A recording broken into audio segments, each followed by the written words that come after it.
Hello, welcome everybody.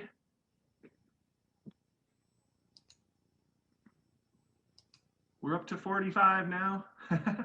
We're just kind of, we'll get started in 1 to 2 minutes. We're just gonna wait until this number goes up towards, I think we had 300 registrants, so. Give it a minute. But yeah, we'll just kind of give it a minute to let everybody land.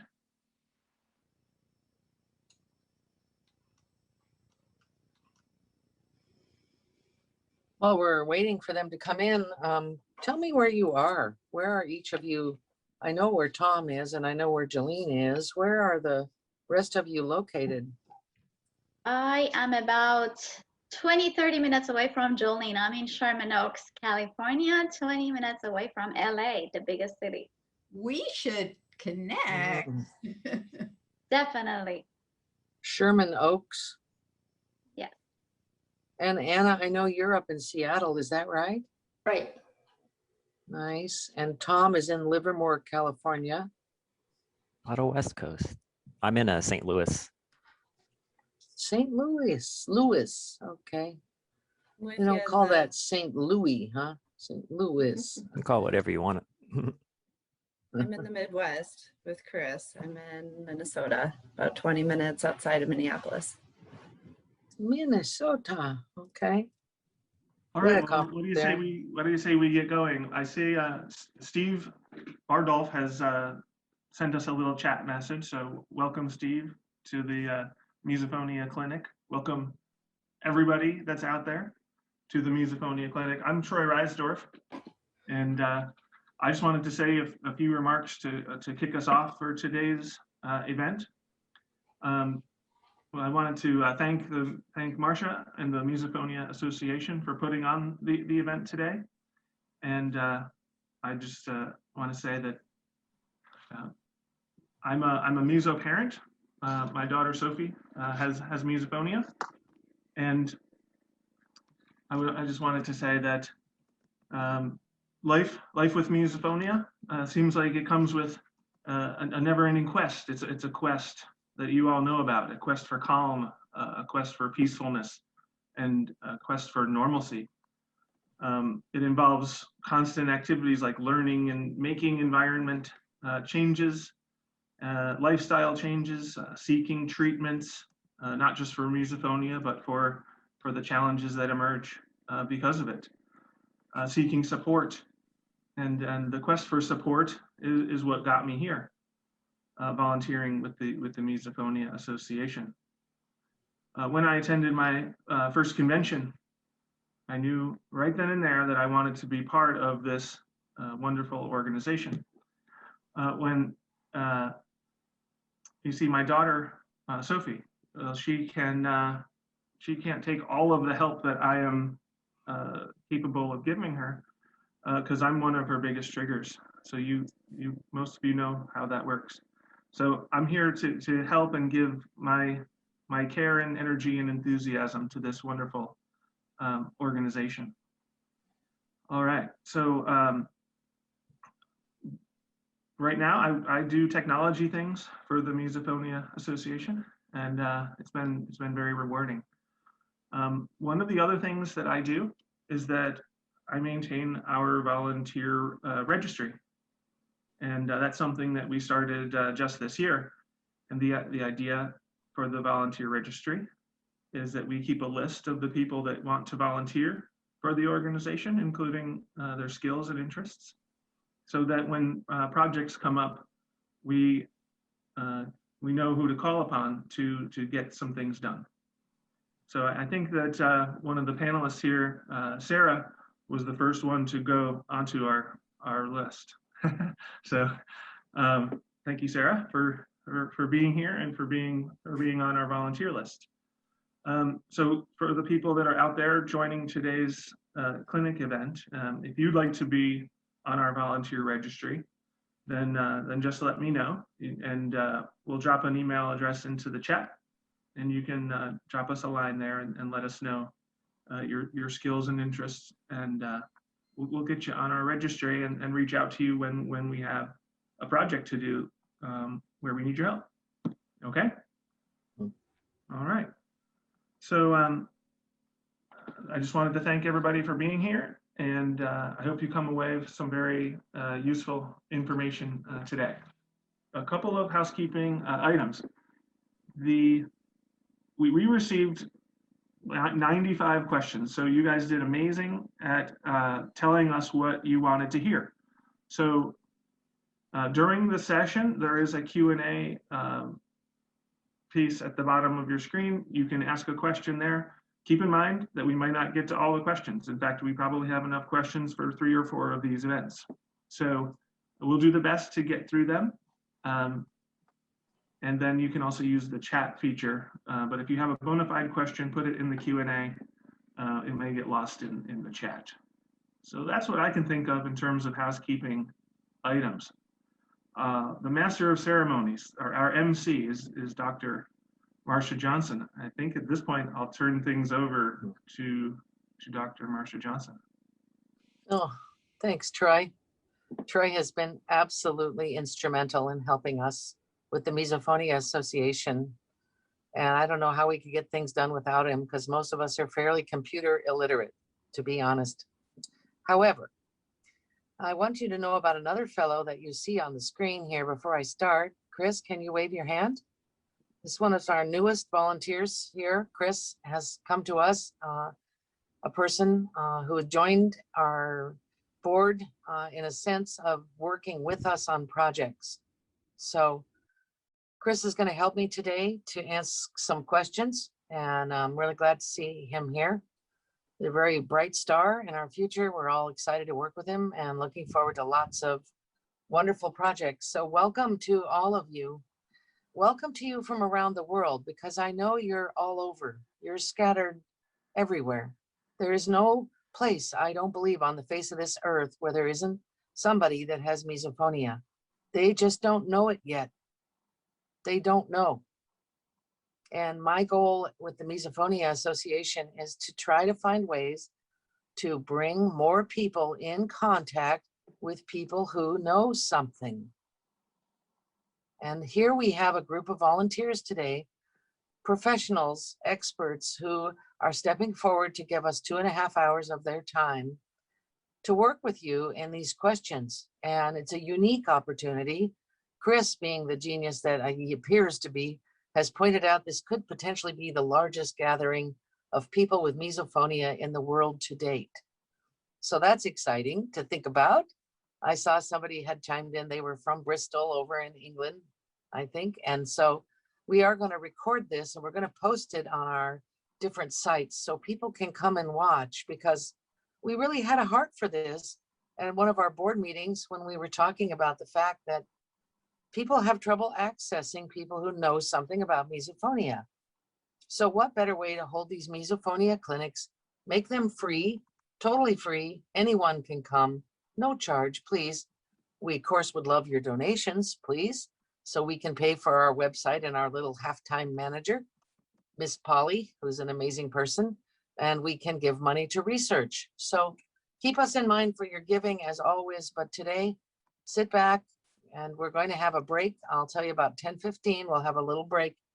But today we're going to get to hear from amazing people, and it will be recorded if you have to miss something. And we're all taking extraordinary steps to make sure that we're all comfortable together in this new format here on Zoom.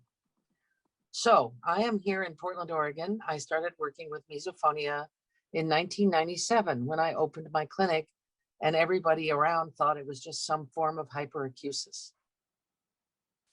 So I've had a long time and many conversations with people in the field, and I couldn't be more pleased with our progress, including the association and our conventions. If you haven't come to a convention, I can't say enough positive things about our conventions. And trust me, people told us we were out of our minds to have a convention for people with misophonia and serve meals and have snacks, and we do it every year until this COVID thing knocked us off our legs, but we're going to do it again, and I just can't tell you how rewarding it is. So without further ado, let's meet our other panelists, and we can start with we're going to start over here with Tom, because you're on the top of my screen. So I am just, I'm just so cool that I decided to put a PowerPoint here. So, I was introduced to misophonia in 2012 by a mother who had a 12-year-old daughter that had this unknown, incurable hearing disorder that was going to absolutely ruin her life. And she wasn't going to be able to get married and have all kinds of relationship problems. But the girl had auditory, visual, and olfactory or odor triggers. And so I thought, okay, that cannot be a hearing system defect if I have 3 different sensory domains coming in. So I said, this must be some form of a reflex disorder, because emotions are reflexes. I just thought it was an emotional reflex disorder. And as a board certified behavior analyst, I'm a behaviorist or a behavior scientist. I decided to apply research of human behavior to this unknown problem. Well, that turned out to be much tougher than I expected. But over the years, I have so far published 7 journal articles. 2 were case studies early on, a theory of misophonia article. The Misophonia Institute put out a diagnostic criteria for misophonia. I've conducted 2 experimental studies where we actually had people reporting responses to individual triggers. One was electrical. We looked at them with electrical measurements. The other was just their verbal reports, a survey, and then I've got another program where we're doing trying to get validated ways of measuring misophonia severity. I'm the author of Understanding and Overcoming Misophonia, a conditioned aversive reflex disorder, which proved to be quite controversial because conditioned means learned. But I have a first and a second edition of that. I presented at all of the Misophonia Association conventions, either live or in person, when Marcia changed the dates on me or didn't tell me in time. So I couldn't set my schedule. Sorry, Marcia. And I founded the Misophonia Institute in 2015. And Misophonia Institute, the purpose of Misophonia Institute is to promote awareness, promote research, especially promote professional awareness and treatment methods. I'm a techie guy, so I've found in the work that I do with individuals that some apps can be beneficial. And so I currently have 4 apps out, muscle relaxation training, which is really great to help you learn the ability to learn how to relax your muscles on demand, because relaxing is very beneficial. Misophonia Reflex Finder, Misophonia Trigger Tamer, and the Visual Trigger Tamer, which is not such a great app, but it's on Android. Just as a little note here, misophonia can develop at any time. This is one of my research studies where we find that, yes, it often does develop in childhood around ages, 7 to 12, but it can also develop in adulthood. In this case, we had people that were up into their 50s that developed misophonia. We think of misophonia as a condition where there's these extreme emotions. And this is what we know. You hear these sounds and it fills you with rage. But what we found as the directors of Misophonia Institute is a theory of misophonia that says you have a trigger, there is a physical flinch, a muscle typically somewhere in your body tightens, and that sensation triggers the extreme emotions, the distress, and then your outward coping behaviors. And as directors of Misophonia Institute, we provide treatment with this theory, and we train other clinicians. And in one study, just to show this, we had people hear very tiny triggers and then said, "Where did you feel something?" And these arrows show where people felt it. It was all over their body, literally from head to toe. Everyone was different, but everyone had a physical sensation when they heard a trigger. So our approach to helping misophonia patients, what I do is called relaxation and counter conditioning therapy. Dr. Mitchell adds other CBT techniques with that method. We trained other therapists, so we don't know who they are or where they are completely who are using this method. And Chris Pearson uses hypnotherapy and neuropsychotherapy, and he has trained a number of other clinicians as well, mostly in the UK. So with misophonia, with the treatment that I provide, and that Dr. Mitchell and others provide, if we can take out this reflex, if this reflex goes away, then as the reflex goes away, the distress, the emotions all go away. And so that's the objective of the treatments that we provide. So with this RCT therapy, it's understanding misophonia reflexes and your own individual reflexes, relaxation training, which is a skill development. How do you develop a skill like playing the piano? Practice, practice, and more practice. We do counter conditioning, which is a way of experiencing triggers that will allow your reflexes to decay.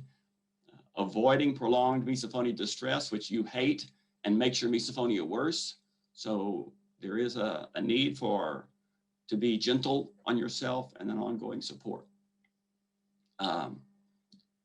My approach to helping patients, these treatments, we really try to greatly reduce the misophonia reflexes, not just work on coping techniques. By reducing the fundamental reflexes, then there's no need for the coping techniques. It works for about 80% of the people. It's beneficial, not that it eliminates everything, but for about 80% of the people who actually will engage in treatment. And works for all ages, for younger children.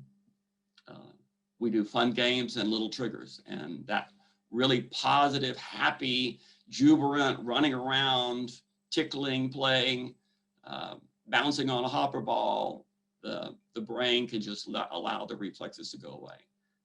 And I always include parent coaching when needed, because that's my primary career as a parenting coach. So what we think we know based on our research and treatment of patients, we feel that misophonia, we know how misophonia develops, why the triggers increase in severity and new triggers develop, and how triggers can decrease and go away. And this is all normal human neurology at play here. This is not defects in your brain. This is normal human neurology that causes a baby to learn to relax when they hear their mother's voice. And there are things that increase the probability of misophonia. There's genetic factors, there's sensory sensitivity, there's emotional sensitivity. Yes, those are there, but it takes experience with these sounds to develop misophonia. So what I do, I promote misophonia awareness through Misophonia Institute and engage in research projects and support research projects. I provide treatment for misophonia by video chat, and I work as a parenting coach to help the whole family. So that's Tom Dozier. So whoops, wrong way, I'm done. Thank you. Thank you, Tom. That was well spoken in such a brief amount of time for all that work. Fantastic. Thank you. Let's move on to Dr. Shar here. Ms. Shar, she can introduce herself. Hello, everyone. I first have to start by saying how honored I am to be here to serve the community and help everyone, well, help myself actually, and everyone else to find answers. My name is Sharzad Cohen. I am a trained doctor of audiology, and I work in my private practice is in Sherman Oaks, California. My journey with misophonia started when my daughter turned 6 or 7.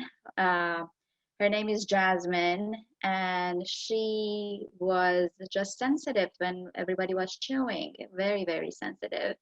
And that's what started me on this whole journey. Now she is more controlled because as I learn different tricks, I practice on her and I empower her. In my private practice, I have to say my journey is about 4 years old too. I see patients of many ages, but mostly teenagers and young adults.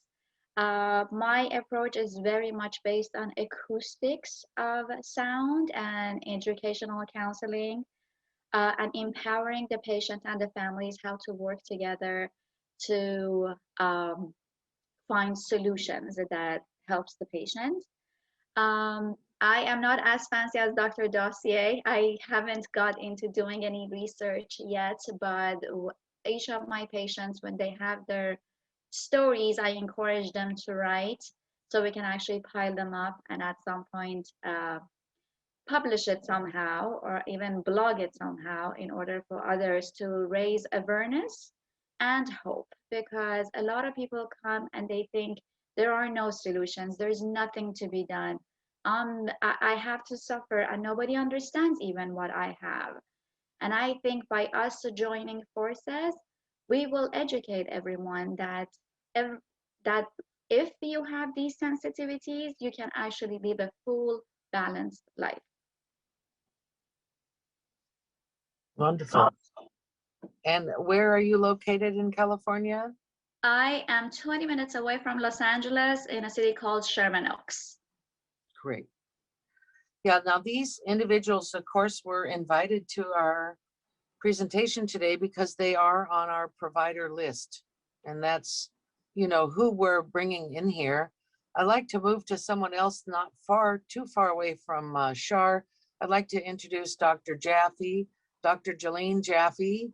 She's here as psychotherapy, and Dr. Jaffe can introduce herself, but again, she has been a very long-standing member of the board of directors and a huge contributor to our conventions and everything else. And we love our dear Jolene. Thank you.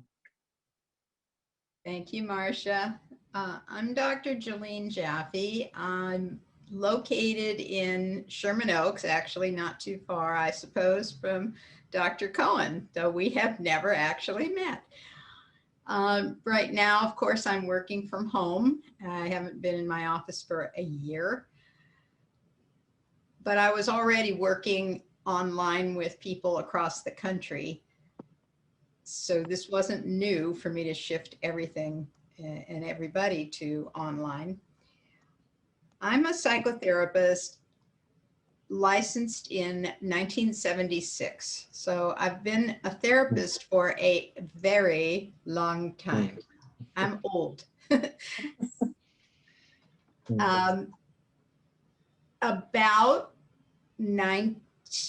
About 2000, whenever it was, 12 or something, I happened to see something on TV that captivated my interest. So the way that I got into working with misophonia was circuitous. I was working with regular folks with ordinary life problems, relationship problems, marriage problems, things like that for many, many years. And somewhere along the line, I suddenly developed a neurological condition. It turns out that it's a rare disorder and nobody knew what it was. I went doctor to doctor, got all kinds of misdiagnoses, mismedications, and all sorts of things.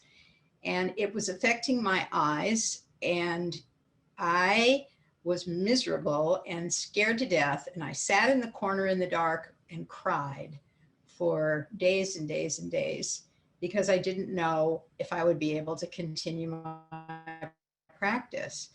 And I was just terrified, didn't know what it was. Finally, after a long, long search, I got a doctor who correctly diagnosed what was wrong. And I got a treatment that was absolutely not the thing that I expected to be doing. It's not the point of my story, so I'll leave that out for right now. But I thought instead of quitting my practice, perhaps I could help other people with medical problems that they developed that had different sources, but still had that same frustration and fear and embarrassment about the way things seem to other people and all that kind of thing. So I put up a website called Lemonade Counseling. What do you do when life gives you lemons? And that was my intent. And I began getting contacts from people who had various other kinds of medical problems. I know about more medical problems that I never heard of before than almost anybody that I know, all these rare disorders. Well, then along came this condition that I suddenly discovered in, I think it was whatever year it was that the 2020 episode was 2009, 2012, whatever it was. Yes, okay. And here's this teenage girl and her mom, and she's got this thing going on with sound, and they can't be in the same room together, and they're writing notes, and they're miserable and all that. And I watched and listened carefully, and I thought, this seems to me to be a neurological problem. But wow, look at what's happening to this family. There's all kinds of emotional strife and problems and issues, and it's affecting everybody's life and relationships. Maybe I can help that part of it, even though I am not a neurologist. So that is how I initially got involved. I was called around to find out who knows anything about this, and ended up talking to Marcia, Dr. Johnson, and it turned out that they were just about to have the first ever conference on misophonia. It was for audiologists, and she said, would you like to come? I said, sure. Well, between that conversation and the time the conference took place, I actually saw my first misophonia patient. And when I got to that conference, I ended up doing a presentation on what is cognitive behavioral therapy and how might it be able to help audiologists and people with this condition. So that was kind of odd. Here I am, new to the field, new to this whole concept, and offering guidance and help to professionals and to clients, patients, about something that 6 months ago I had never even heard of. And since then, it has just progressed to the point where now almost everybody that I see has misophonia. It's taken over my entire practice. I have seen hundreds of people with misophonia, as Tom's diagram showed, mostly within that age bracket where the peak is, young adolescents, but also adults, and also some kids. I know there are questions about helping kids that showed up in the questions you all sent, and when we come around again, we'll see if we can address some of those. But my approach has evolved. I started out doing cognitive behavioral therapy, which has to do with the relationship between your thoughts, your feelings, and your behaviors. There's a similarity in that to some pieces of what Tom does, but I added into it as time went on something called DBT, which is dialectical behavior therapy. It's intended to deal with very strong emotional upset, which certainly is true for most people with misophonia, especially younger people. And then I've evolved my own unique kind of approach that wraps in a lot of other things. I do a lot of storytelling, a lot of metaphors, many different ways of incorporating the individual person's strengths and interests. So if I'm working with someone who draws, who likes to draw, which many young people do, I've learned more about anime and all of these various kind of video games in the last few years than I ever thought I wanted to even hear of. But there are a lot of kids who do really beautiful anime drawings. And so we use that for people that applies to.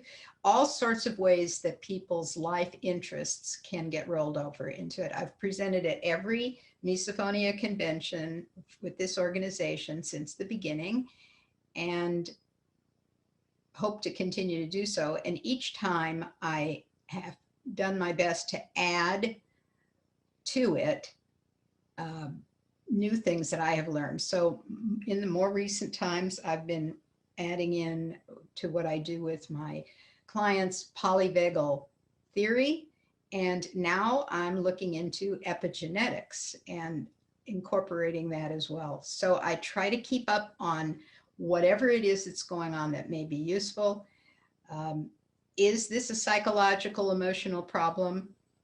At its core, probably not. I don't know. It's probably neurological at its base, but it has a lot of psychological and emotional components. And that's the place where I feel I can be most useful. It's fabulous. Thank you, Dr. Jaffe. Thank you very much. We'll skip over to talk to Anna, who is here with us today. And so Anna, give us an introduction to yourself. Okay. All right. Can you hear me? Okay. Mhm. I'm not sure. My name is Anna Mamiya from Park Audiology in Seattle, Washington State. And I'm an audiologist. And then I've been working with the patients with the misophonia for over 7 years now. And I'm gonna I usually talk about this kind of my approach for like 2 hours.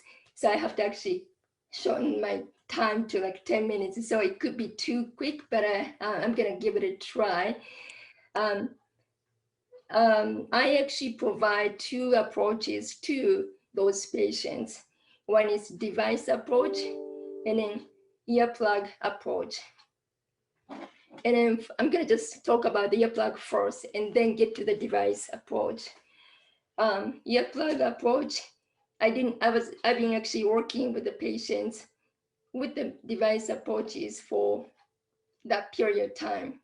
But starting from like 2 years ago, I started to have more patients coming in and their age is like 9 years old, 14 years old, 16 years old, that kind of like a young age. Parents actually grabbed the information from the internet. They wanted to actually come here and try to actually give solutions or some kind of treatments to their children as soon as possible. So their onset is really recent, like a 3-month onset, or some people actually come in and they've been suffering from something, whatever they have for so many decades. And finally, they wanted to know what they have. And then they realized they have a misophonia. So they've been managing their issues for so many years. So for those people, I thought, the devices are so expensive. My treatments with the device is so expensive. What else can I do to give a more affordable, not affordable, but more affordable approach to those people whose onset is so short, and then they are okay, they're managing their life without actually having any approaches in the past. So earplug, I'm using the custom filtered earplugs for those who are suffering for a short period of time or who actually manage their issues really well for so many decades. And so that's not the best approach, but they are really happy. They actually wanted to have that earplugs so they can stay in the environment, in the situations a little longer without actually reaching the headphones, without actually leaving the area. So that's one approach I'm doing. The other approach, that's actually what I'm gonna talk about, is the device approach. So I've been using one particular company's, one particular model for all of the device treatment patients. And it's a Widex Evoke 110. And then the model is Fashion. I don't actually use other devices at all for several reasons. Number one, the device has several buttons. So if they are suffering, they can easily reach the button and then change the settings right away without actually reaching the cell phone. Number two, I want to limit the sound that they hear. So I don't want to actually have a Bluetooth capability. I want to actually control the sound and see how they're doing. Fashion model doesn't have any Bluetooth capability. So I'm using that for that reason. Number three, they are visible. So they're willing to, the patients who actually with the symptoms, they are motivated to wear the devices. By wearing the devices more visible by others, they started to kind of relax, started to talk about their issues. And then people who see the patient with the devices, they understand that they have some issues. And then people surrounding the patients started to be so nice to the patients. So they started to kind of relax and share their issues. And then it's like it's not like an invisible disability. It's more like a visible issues that they actually finally willing to share. So we had several people who don't have to wear the devices anymore, meaning that they're not misophonia free, but they can tolerate most of the triggers, sounds without the devices. So the other motivator is they're actually willing to take the devices out and then give them to their family members for hearing purposes. So as a hearing aids, other family members can use the devices afterwards. So that's the kind of extra bonus that they have. So because of those reasons, I usually go with the Widex Evoke 110 fascial model, period. That's all. And then I use the devices first as a masker, because most of the people with the misophonia, they wanted to have something to mask out or something to kind of help them stay in the area. So that's a masker. But the second purpose is why I'm doing this is most important. I'm using the devices as a therapeutic devices. And so because of that, I ask them to wear the devices all day, every day, no matter what. Well, except when they do sports, when they swim, they don't wear the devices. And so my approach is could be unique, but I'm gonna actually keep talking about what I'm gonna do. So over the 7 years in the past, I started to actually kind of set the staged goals. So I have 4 stage goals. Number 1, they need to be able to wear the devices all day, every day. It's okay for them to wear earmuffs over. It's okay for them to leave the area, but I wanted them to wear the devices all day, every day. And it's really, I thought it's easy, but it was actually the hardest for me to actually, for the patients to wear the devices all day, every day. They think the devices are like glasses. They use it when they want to actually mask out. So they take them out and put them on as they need it. I wanted them to actually just wear the devices all day, every day. So that was actually my first stage goal. And then once they can wear the devices all day, every day, the second stage is they can wear the devices all day, every day, and then can leave the area, but they cannot wear the earmuffs or headphones. So that's actually second stage goal. And then and then third one is they can tolerate the triggers with the devices on, all of the triggers. And then fourth stage is that they can tolerate all triggers without the devices. Those are the 4 stage goals that I set. Some people actually reach the 4th goals. Most people are staying at the 3rd stage goal.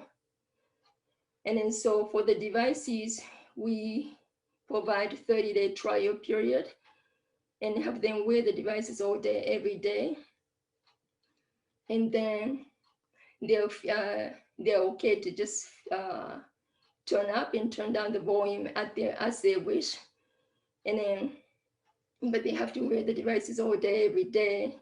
And at the end of 30 days, if they decided to keep the devices, then I started actually provide some exercise homework. It's kind of a combination of what the Tom is doing, sort of like providing some kind of like a physical exercises and then breathing exercises, muscle relaxation exercises, but they have to do it every day, every night, in addition to wearing the devices all day, every day. I also actually started to ask them to take their daily journal. like they have a monthly calendar, and they actually writing down how was their day. They actually rate they use the 5 different ratings to rate their day at the end.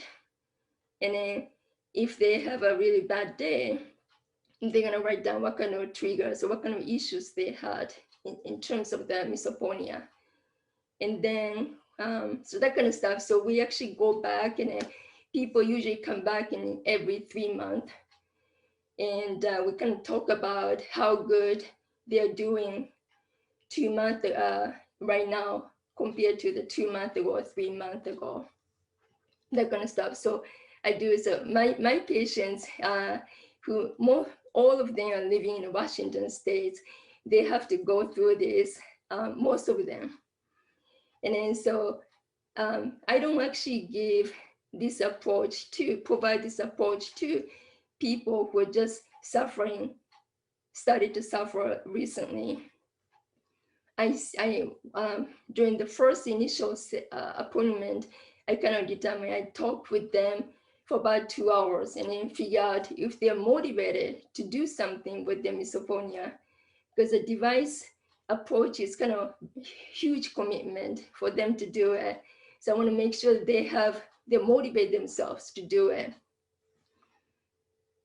that kind of stuff. And so it's, I don't know what should I actually give more information on that, but I just wanted to kind of tell you that my approach is could be different from others. It's actually like, so I actually prefer patients that come to my clinic and then just, have a chat and then talk about their issues or how they are doing.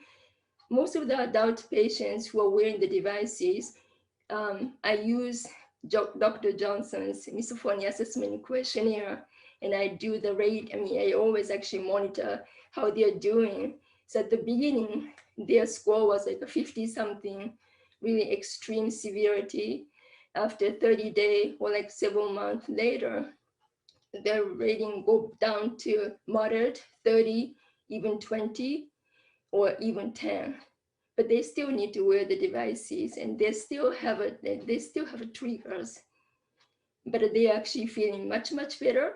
And then they started to do more like a movie nights with a popcorn, movie nights with a bunch of dinner, or having a dinner almost every day with the family members, that kind of stuff. So that's happening. Not all of them, but I'm actually seeing some improvements with the devices, with some of the exercises, with some of it, like a daily assignments that I give. People are actually kind of improving, in a sense, significantly. Okay. Oh, So that's my fantastic, fantastic. Yeah, it's wonderful. Isn't it wonderful to hear the details of how these professionals are working? This is the kind of information that's very difficult to obtain. And so really happy to hear, and I see lots of chats in the chat thing. So this is hitting the mark. I think we're doing pretty well. We have one more person here to ask to come and tell about herself now. And of course, some of these topics are going to come up in the questions. So we're going to hear more. Don't worry. So Sarah, can you please introduce yourself? Yes, hi, I'm Sarah Beidler. Before I get started here, I just think it's great, the added benefit of doing a panel. I think you're starting to hear some themes across the answers here, so I think that's really great. All right, so I'm a licensed marriage and family therapist. I have a mental health practice in Minnesota. I also have training in somatic experiencing. It's a 3-year training process, and it's a body-based approach to addressing unresolved trauma and stress conditions. So that guides a lot of how I go about my work. I also have misophonia myself. I've had it since the age of 12. So I kind of take, my approach is derived from like systems theory. So I'm very relationally based. The somatic experiencing knowledge I have regarding the nervous system, themes that I've seen across the clients and families I work with, I've attended the last 3 years of the Misophonia Convention, which is excellent, and just reading research. But truly a lot of it is my own life experience. For 25 years, around 25 years, my life was triggering throughout my day. All my primary relationships, those people became trigger people for me. And my life was just a lot of isolating and being very uncomfortable in my body. And then it was like in the last 3 to 5 years, as I started learning somatic experiencing and different things, you know, I really shifted to a way of being in and with my body and a lifestyle that has resulted in I rarely get triggered anymore.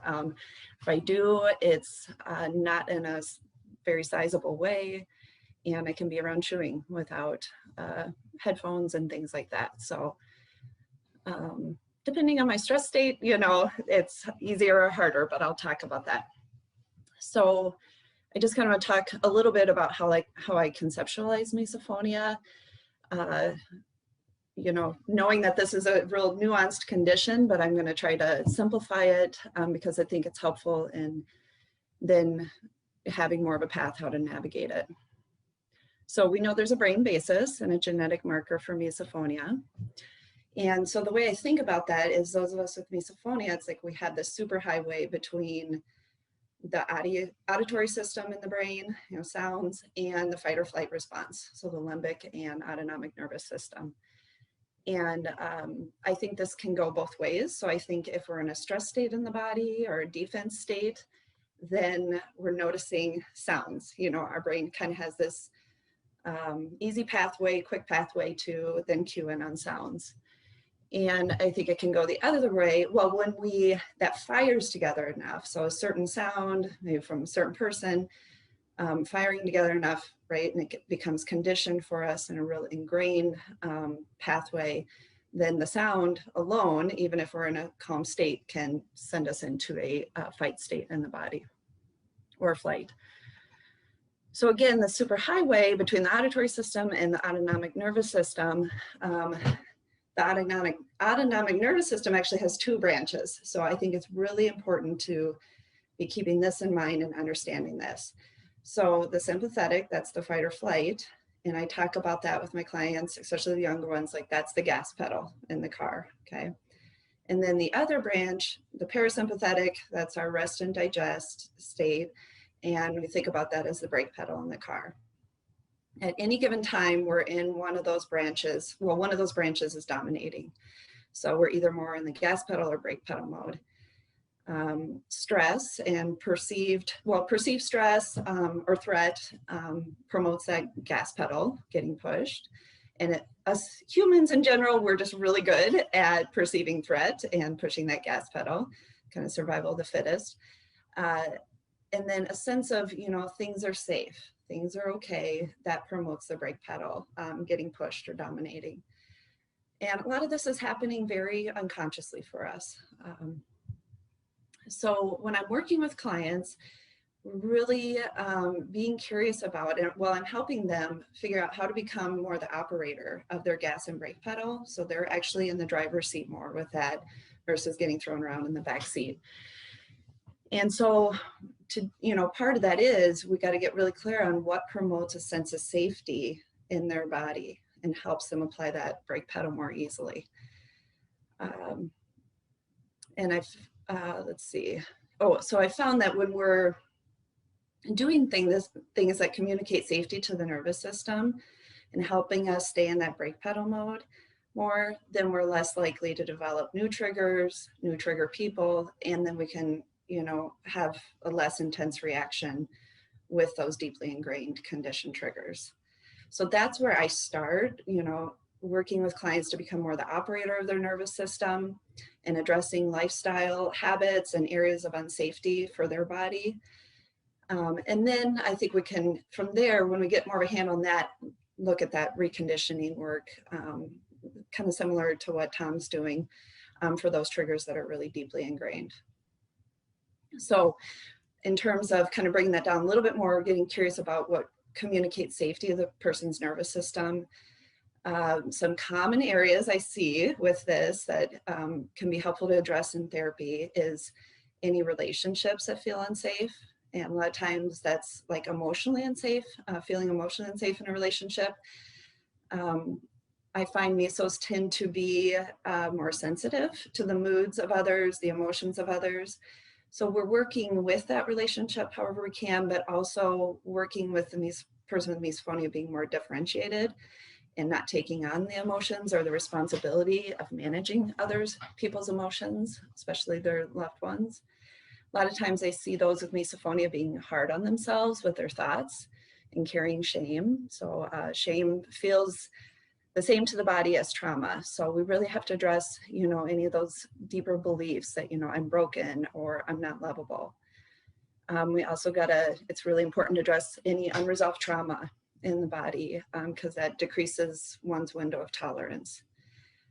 We talk about, lifestyle habits are the ones that, are not healthy for their body. A lot of times what I see is mesos overcommitting. They're high achieving typically, perfectionists a lot of times. And so they're kind of become the person that was like, oh, give it to her, give it to her, and they take it on, they do a good job, but it results in very little downtime for their body, maybe not enough sleep. But along with that, are we getting enough movement, diet, all those kind of things. And then also learning how to be with activation in the body in a way that helps it release and complete that stress response cycle. So, say we're experiencing anxiety. Well, how do I be with that in a way? Well, I think a lot of times what happens, we experience anxiety and then there's fear on top of that, right? What do I do with that? And so really teaching people how to be with the uncomfortable sensations and feelings that show up for them that allow them to move through versus get stuck in that. And that just builds confidence, and I find that to be really helpful too. So in addition to all these, I encourage all my clients to have a daily practice of stopping for 10 minutes, around 10 minutes in the middle of the day, ideally, and doing a body scan or progressive muscle relaxation, some practice to give the body an opportunity to release stress, okay? It's kind of like tipping one's cup, if you will. So like for me, I get through the morning, then I go do my body scan for 12 minutes, kind of empty out activation, triggering stress from the first half of the day, and then I get through the second half of the day. And this also is just building that resiliency pathway in the body, how to access a state of ease, because we're so good at that stress pathway, but we don't have as much practice or whatever, how to move into a place of ease. So it's getting that body memory built around that. So what you've probably heard, a lot of things I'm saying so far, these are things you're doing outside of largely of trigger times. And what I've really found is that's, the biggest chance for success we have is what we're doing outside of those times. Just like if we want to do really well at a basketball game or perform really well at a dance recital or playing an instrument, it's all the practice we did leading up to that. It's how we took care of our body for that, okay? But I also work with clients on how to resource their body during triggering environments, okay? So basketball, right? We want to have good shoes. There's things we're going to do at that moment to set ourselves up for success. So headphones or inner ear devices, buffer noises, that's our #1 resource. Allowing yourself to take breaks, kind of come down a little bit if possible. Stretching, the body when we're getting in a threat state, we're usually constricting and holding. So just intentionally stretching more, adding in movement. The use of cold can be calming to the nervous system, whether that's really cold water, or running cold water over the hands. Supportive touch is something I teach that parents can provide kids or their partner.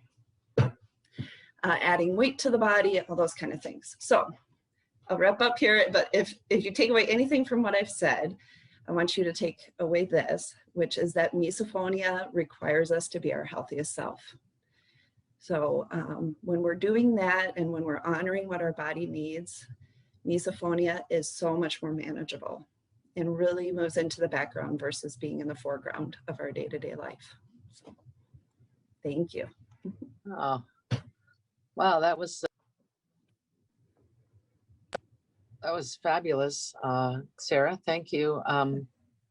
You know, it makes me think that if we could just all move in the same town, we'll open a clinic together, a massive misophonia clinic where patients could come in and just go from section to section, remember this old poem about the elephant, that the 6 blind men from Hindustan, and one thought it was a rope and one thinks it's a wall. And I felt like this about misophonia now for 25 years, because I think the more eyes we have on the elephant, the more pieces we put together. And that's what I hear today. I want to make sure everybody that's listening and watching understands that many of these people, like they said, they have presented for years at the misophonia conventions. And, we record every single one of those sessions and we offer them for a very low price. So you can go to the Misophonia Association website and you can find all of Dr. Jaffe's lectures or all of Tom's lectures. You can find these people and you can look at their stuff. And I'm hoping Sarah and Anna and Shar will start to participate too. So that's exciting. So we are trying to preserve this. It's an infantile movement. When we started, it was so far out there, and now it's still pretty far out there, actually. But things like this are really going to help us focus together. Now, I did want to say one other thing. I'm sorry, I forgot to mention in our housekeeping detail, and I don't know why, but Troy didn't remind me, so it's probably his fault. He's hiding behind his logo. We do want to be really careful on our group meetings about mentioning any specific kinds of triggers. It's very important. Please just use the word trigger when you talk. Don't mention anything specific. If you could see right now, there'd be 300 heads nodding. It is kind of an unwritten rule at our conventions and speeches and presentations, because sometimes, the power of suggestion is huge in misophonia. And so it's just something we've learned, but don't feel bad. We're all learning. So having said that, and moving ahead, I'd like to start with the first question. And this one is, I'm going to ask everyone, and I'll call you in order on when it's your turn to respond. Try to keep it, I would say, your responses maybe 1 or 2 minutes. Okay, and this one might be even shorter. This is the $1 million question. This is the one everybody wants to know and top on our list. And number of people ask this question, and they do. So here it goes, panelists. Is there a cure? Sarah? No. If someone says there's a cure, I would be hesitant to work with that person. Is there a cure, Jolene? My answer to that is not yet. Okay. Is there a cure, Shar? Sorry, I had to unmute. I would say not yet, but that doesn't mean you have to suffer, and you can actually take control of your life. Thank you. Is there a cure, Tom? So I want to be careful. I will say there are people who no longer have any misophonia triggers. This is caused by normal neurology. It's the ability of the brain to learn associations between stimuli and responses. And so cure, like medicine, no, but your brain plasticity is there. And with people who address this, I had one lady that I worked with 5 years ago, more than that, and I contacted her to see how she was doing, and she said, I don't remember the last time I was triggered. So no, there's no cure, but the reflex of misophonia can definitely change and reduce and decay. And for some number of people, it can eventually decay and go away. I had one young lady I worked with 7 months, and at the end of 7 months, she had no triggers in her life, and another one at about that same time period had one trigger. Oops, I didn't want to put my finger up because I know that can trigger some people, but she has only one trigger left, and she hears it occasionally at work. She's triggered for about 45 seconds and then it's gone. So not a cure, Okay. but a lot Some of cases. Okay. Some cases there. Yes. Thank you. Anna, do you think there's a cure? It's hard. I at this moment, I don't know the answer. I don't think there is a cure, but I actually believe that people can tolerate some of the triggers. That's how I think right now. Thank you. Thank you. Well, that would be nice to put ourselves out of business. That's our goal. Never forget that. Our goal is to have no misophonia association. It's not needed. We just go on do without that one, but we'll see.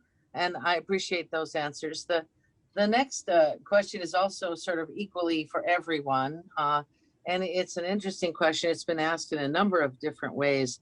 So, but I'm going to ask you and I'll call you in order.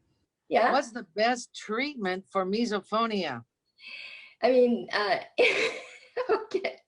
Personally, I was actually talking about the device approach, and that's actually the best one, I think, if they are willing to motivate themselves to do it. That's how I think.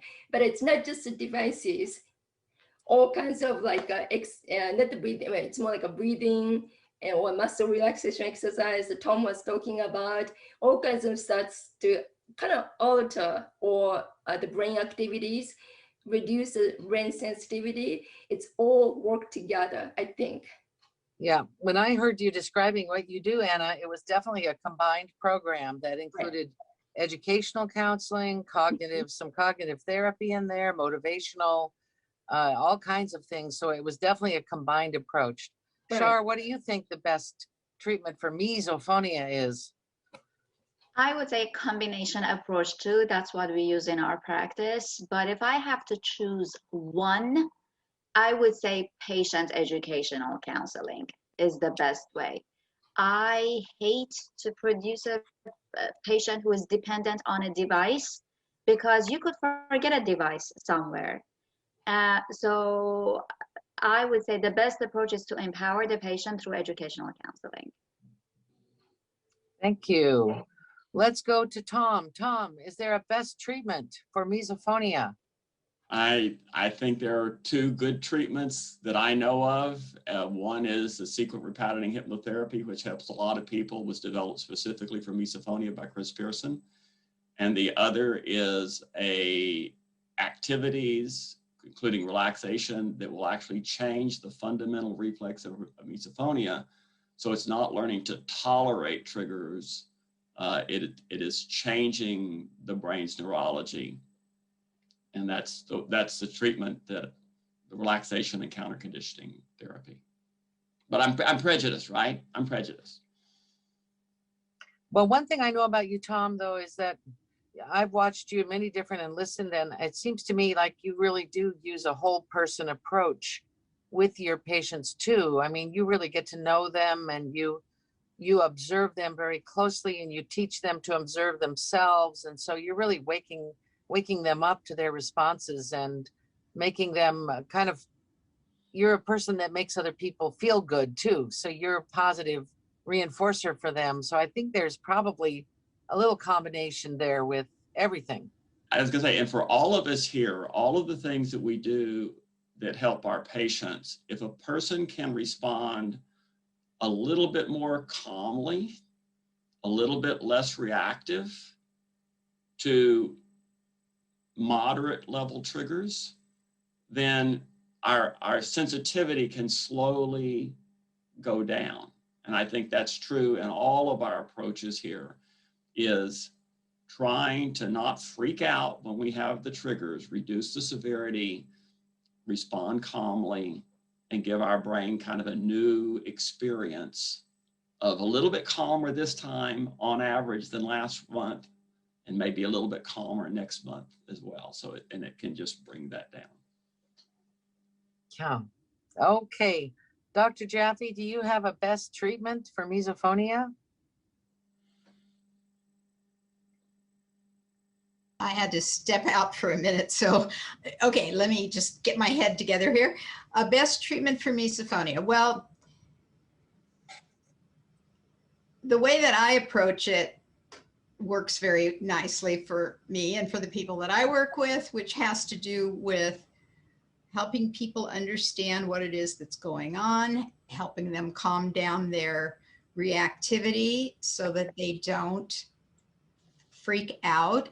I talk a lot about perspective in a nice way.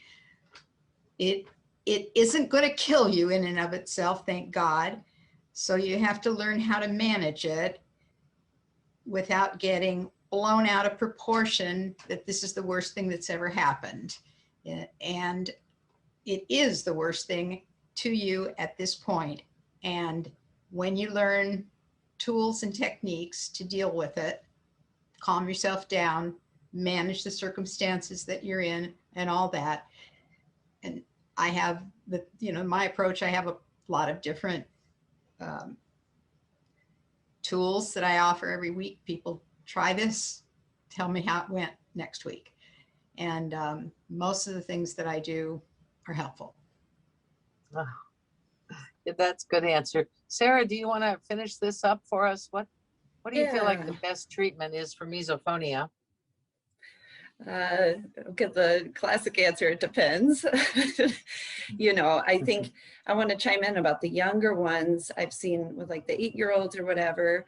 What's best there maybe more is kind of OT support. And I really focus on working with the parents more. How can they model calming the body down, receiving support from others, and how can they be more mindful of the state that their child's body is in. So I have an 8-year-old who I think has got the gene from me, and I'm seeing it develop in real time, where if he shows up at the dinner table really mad at his brother, he's like, I hate how I can hear you chewing. And I'm like, boom, putting noise on, now I'm just like buffer sounds, so I'm just really aware of that. Fight response in the body, state, and sounds that are taking place. I don't want it to pair with. So yeah, all of the things everybody said. We got to figure out the mystery for your body, and it's really telling us my body's needing something different, and maybe it's a couple different things. So let's figure it out, what your body needs. Yeah. Marsha, Okay. do you Yes. mind if I ask you the same question? No, I'll be happy. I've heard and talked and met with thousands of people, thousands of families, thousands of people. I just feel like we're not at the best treatment now, right? I don't think we're anywhere close to it. I'll tell you why. Because first of all, it's very challenging for people that have this problem when most of them get it in childhood. First of all, they don't have the capacity to understand what's happening to them. They're not like an adult that develops it, who says, gee, all of a sudden, this trigger you're doing is bothering me, okay? That adult might notice, right? We all notice. Like, if you have an annoying neighbor that 7 a.m. on Saturday runs that stupid leaf blower, thank you, neighbor that just moved into my neighborhood. I mean, those should be illegal, frankly. So, I'm now annoyed on Saturday mornings. If I was misophonic, you could say, well, that's kind of like a trigger. That's how they feel. So I'm not saying it's a misophonia trigger, but I feel like we're on the front end. I feel like this children get this thing, and a lot of times adolescents, they don't know what it is. They can't describe it. It takes most of them months to even be able to tell their parents what's going on. Everybody around them, I just saw a nice, wonderful person yesterday who said they were 8 years old at the table and they threw a plate and broke a plate. And the parents were like, well, you're so sensitive. You're all, so it's always perceived as a behavioral issue in the beginning. And that's very discouraging for people with misophonia, because then they think I'm a bad kid. I'm doing bad things. There's something here. I'm not as good as my siblings, or I'm doing naughty things and people don't understand me. And then it sort of locks them in. And that's one of the things that bothers me about the approach, because something must be happening there. And I feel like we'll have the best treatment more when we can recognize it earlier, where we don't put people through some of the long-term trauma, when we can find out maybe what combination of medications, possibly brain insertion of electrodes that do all kinds of things to your brain that they use for Parkinson's now that are working so well.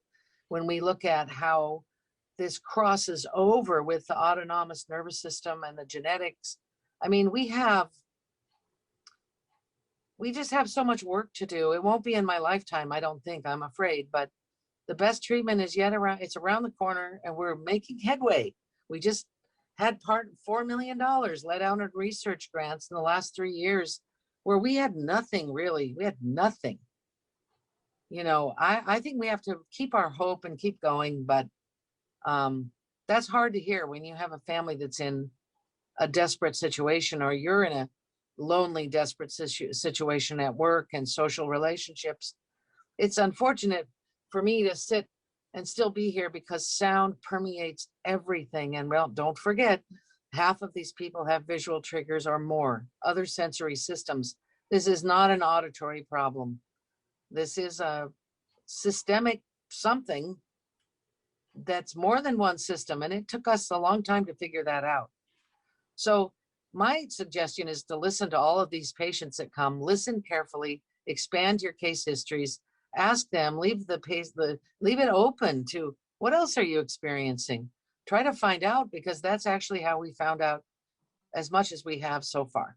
So I want to leave us on a positive note. And if I'm pretty clear about the fact, if we can reduce people's symptoms by any percentage points, they're going to be happier. That I'm pretty sure about. 20%, 30%, 50%, 80%. Some of them would give you the keys to their kingdom if they could get down to one trigger. You bet. So in the meantime, we are all working together, and I always have a lot to say, so I better be quiet. Let's move on to the next one, because you segued right into my next question, which I think a lot of people want to know. How does your approach differ for people of different ages? How does your approach differ? Your method of treatment, your therapy, if you're seeing say a young prepubescent child, a teenager, an adult, I mean, how do you tailor what you do for these ages? Okay, so this is a little bit longer answer. After this one, maybe we'll take a little bit of a break if we need one. But so far, hopefully people are happy. Let's ask Tom first. Tom, what do you do? How do you identify the different age groups, and how would you treat these different age groups, you know, in your work? So if it was a 4-year-old or a 5 or 7 or 9-year-old, two things to be done would be to work on any issues that are causing chaos in the family, excluding misophonia. Most of these little kids that develop misophonia are sensitive, cooperative, compliant kids. There's some that are very strong-willed and rambunctious, and there's dynamic, yelling in the home. But on just the misophonia piece, it would be playing fun games, having the kid bounce on the trampoline, wrestle with mom or dad where there were little triggers in the room. First off, you do have to do the management, the noise, the good management, so that you're not torturing the child.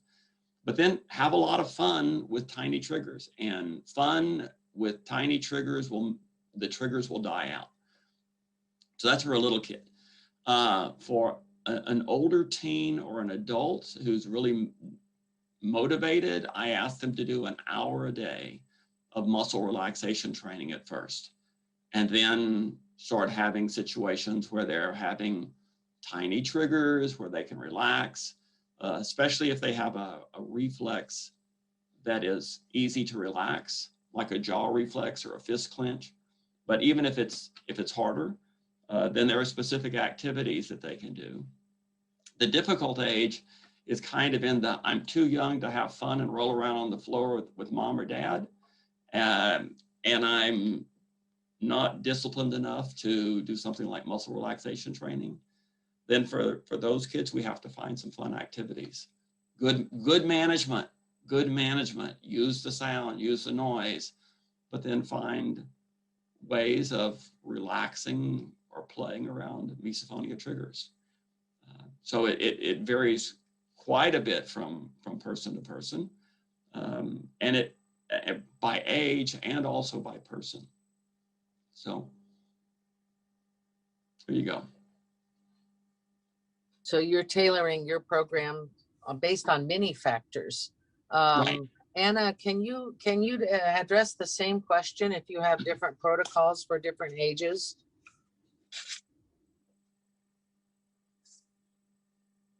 I think you're muted, Anna. Sorry. I know. We have to say that 84 Yeah, times I a was day. very friendly to people with the misophonia, huh? I'm so sorry. They don't have to listen to my voice.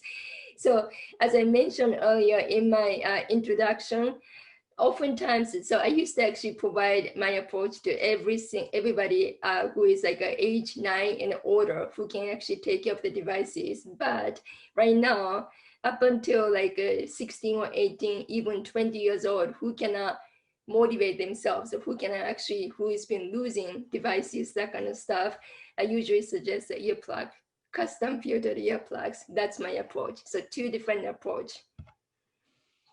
Thank you. Okay. Let's see here. Can you hear me? Oh, there we are. Yeah. Okay. Dr. Jaffe, can you address how you approach different ages?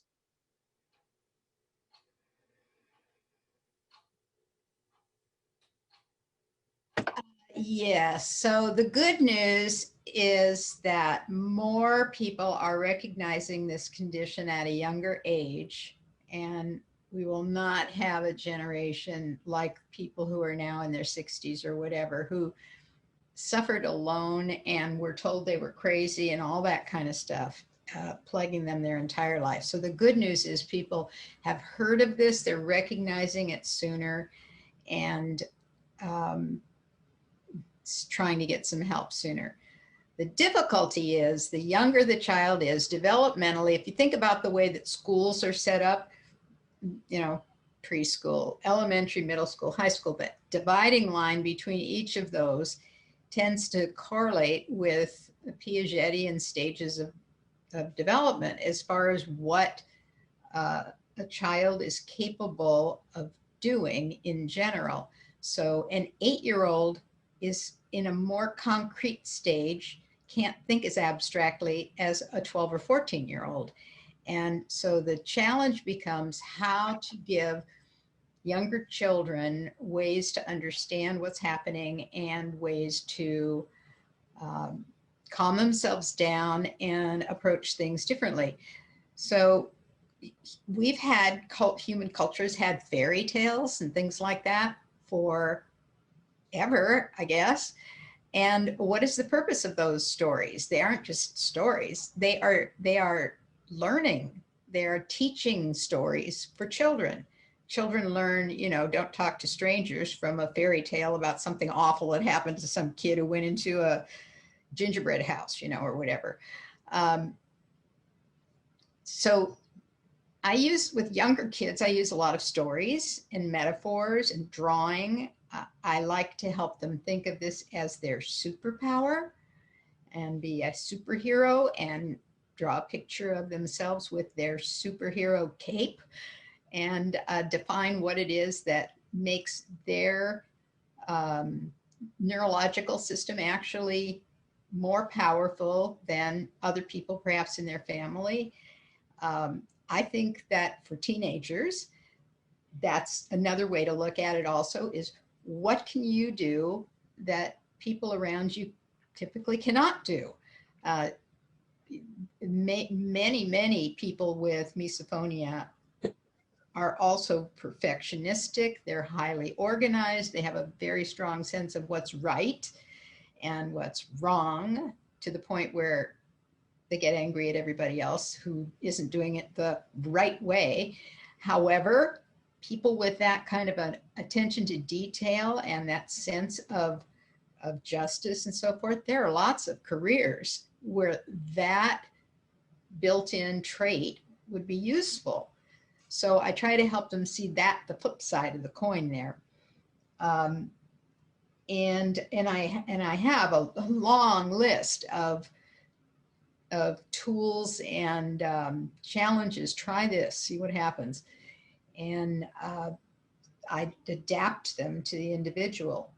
With adults, it kind of depends on how long they've been dealing with this. If it's since they were children, it's different than if it just started in a little bit. So I have sort of a core of things that I do that have to do with the way I think of this, the way that I think of it as in terms of its cause, quite similar to some of the things that Sarah was saying. I talk about the caveman and, you know, the reactivity that caveman would have to some sound that was dangerous. And, you know, the challenge being to reinterpret that sound of chewing or whatever sounds dangerous to part of your brain, but it isn't really. It's really your mom or whatever. So approaching it kind of that way, but I use a lot of the same kind of things, but adapted to different ages. Okay, thank you. Shar, are you on here? Do you want to respond to this? Can you add anything? Do you want to add anything to what's been I'm said? here, but my gardener is here, so I will leave this one out because the sound is gonna make everyone mad. Okay. I would like to respond to this question too, because I have developed a lot of techniques over 25 years of working with the younger children. I believe personally that misophonia just has an onset around the time of puberty for most people, pre-puberty, and I believe it's triggered in the way you're going to see things like OCD and things like this triggered with chemical changes in the biological functioning of the brain. There's a switch. And to me, that explains a lot of why this thing arrives quickly, like schizophrenia in late adolescence or OCD in the middle school years. And, you know, we have a number of these conditions we can look at that you can compare it to. And so my approach with the youngest children is I am very, very strongly protective of the youngest child. Children, from what I can see, I usually do not fit devices on children before about 11 or 12 years old. You have to have a certain level of consciousness to take care of a, you know, $3,500 instrument for one thing, and you have to be motivated to wear it, and you have to be able to manipulate it, and that's something like a 5 or 6 year old. Sometimes you'll see these very, very young kids that get misophonia, and I try to explain to the whole family. I use an analogy of yellow jackets. I think I might be getting to be famous for this someday, but I tell my patients and their families that, especially for the young ones, it's like bringing in a jar of yellow jackets and you let them loose in the room and they only sting that person. And then you have expectations that that young person is going to be able to control themselves and behave themselves and sit at the table and ride in the family car and do all the things that you want them to do without this thing. Because when the parents are coming in with the young child, the one thing they want is very obvious. They want life to go back to what it was before misophonia. They want their life back. They want Thanksgiving back. They want having family times without one person losing their temper or jumping up or throwing things or running out of the room or crying. And so, you know, my approach with young children is to set really good supportive behaviors from the family without, you know, setting up a tyrant in place. This is tricky, you know. So the, you know, child that says everyone must leave the room when I eat, you know, that okay, we got to have some negotiation here. But there can be some very strong family support with when we ride in the car together, we won't chew gum. That's our rule in our family. We won't go through fast food drive-ins and get the fast food. We will eat. If we're going to eat, we'll get it and take it home. So we're in a comfortable situation. So I spend a lot of time in my appointments with the younger children, kind of defending them and also putting down new family rules. Instead of eating together, eat wherever. What's eating? 5-10 minutes. It's fueling. Who cares? Then go and play a great board game. Go outside, kick the soccer ball. Go for a bike ride. Have your family time, non-eating time. It doesn't have to be the same thing. These are shifts in perception. Once they get to be teenagers, what I do as an audiologist is I fit devices. I fit sound, what they call low gain transmitting Bluetoothing devices to flood every one of their 70,000 auditory fibers with something. That's my good solution. It works really well. And I just had a patient that came in, he's making his own recipes, which is what a lot of our creative teenagers and young 20s do. They create sound recipes. They've got one when they see grandma. They've got another one when they're doing something else. They've got one for they're having fun time with their partner time. I mean, they come up with creative stuff and I'm clapping over here because that sounds good. So, and then with the older person, a lot of the issues have to do with work issues, with relationship issues, because as you know, misophonia, your primary triggers are often the people you're most familiar with, is your family or the person you sit by at work. And that's a very unfortunate side of this condition. It's sometimes strangers doing the same thing might not affect you, but sometimes they do. I'm not going to put that kind of rule, but I definitely have different stages. And I do feel there's a need for pediatric focus and adult focus in this field. We need methods we understand that we can use with both. And I spend a lot of time teaching younger kids my traffic stoplight theory, which is I'm trying to get them to pay attention if they're on green, yellow, or red. Because what mesophonics do is they think, I'm going to make it through this one. I can do it. I will not give in to my misophonia. And they sit at a table or something, and pretty soon the start might be green, and then all of a sudden there's a lot of yellow warning signs, and then they wait until they hit red, and that's when they erupt and things are just terrible, and people are saying, please don't go. And it's just awful. So I work a lot with my young children about 10, 11, 12, start talking about that method. And that might be cognitive theory there, Sarah and Jolene. I apologize because, audiologists usually fit hearing aids and devices, but guess what?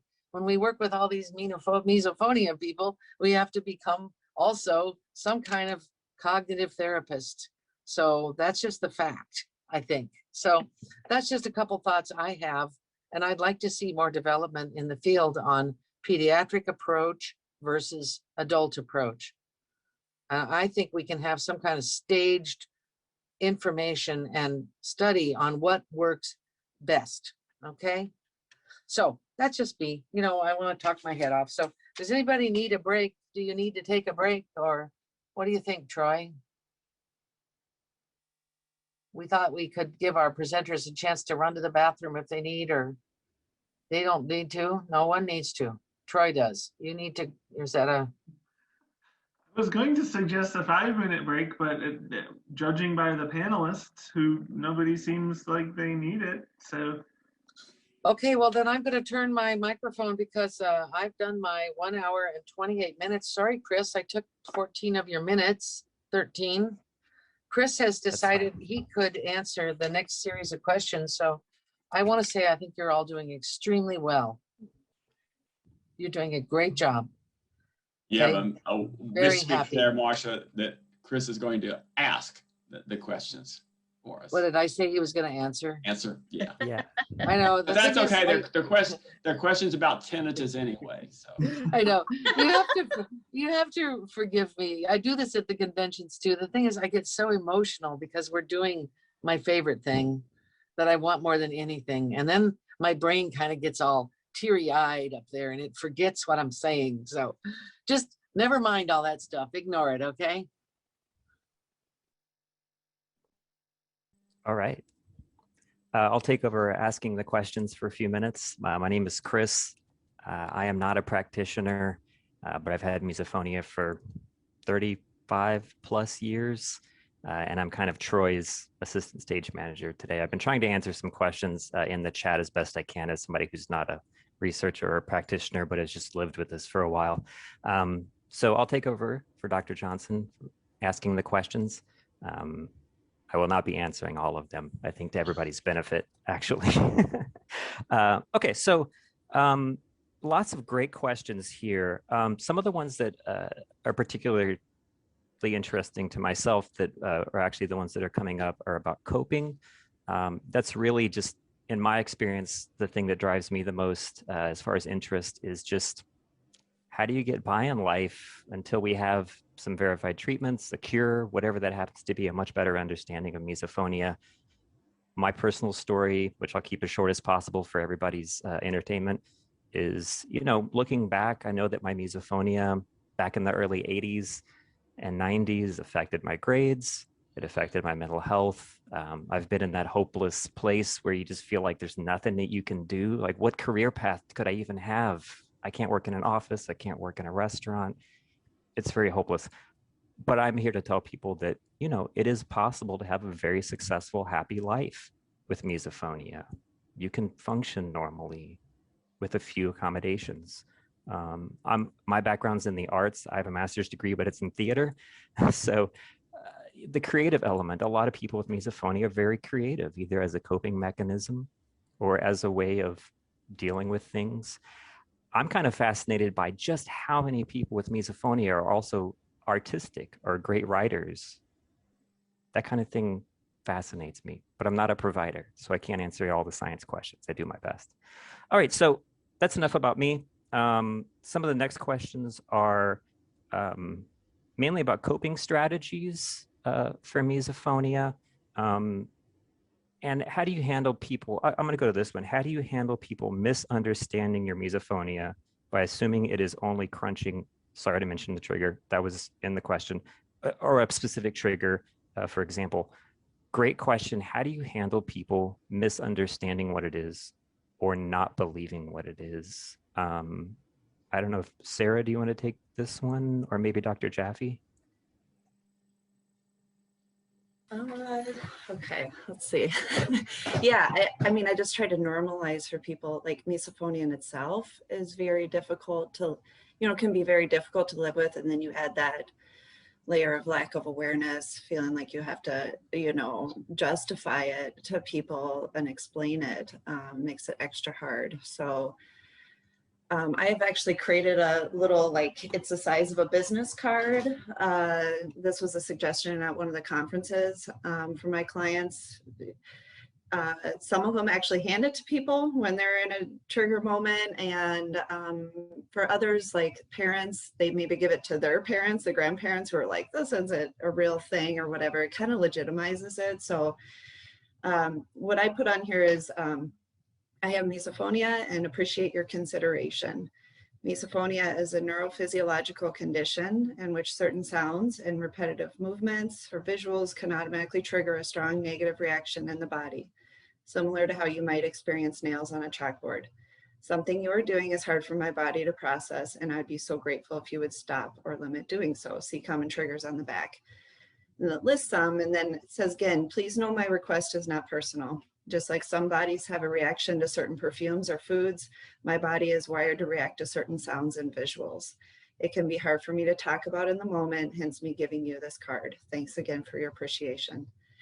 And it's kind of hard because you have to list some of the triggers for them to know. So, one of the clients I saw last week, she's just going to make her own. That's personalized to her. The things that happen for her, it's, $40 and you get hundreds of them printed online. So that's one of my strategies. And I like to name drop that Oprah doesn't allow any gum chewing in her place of work.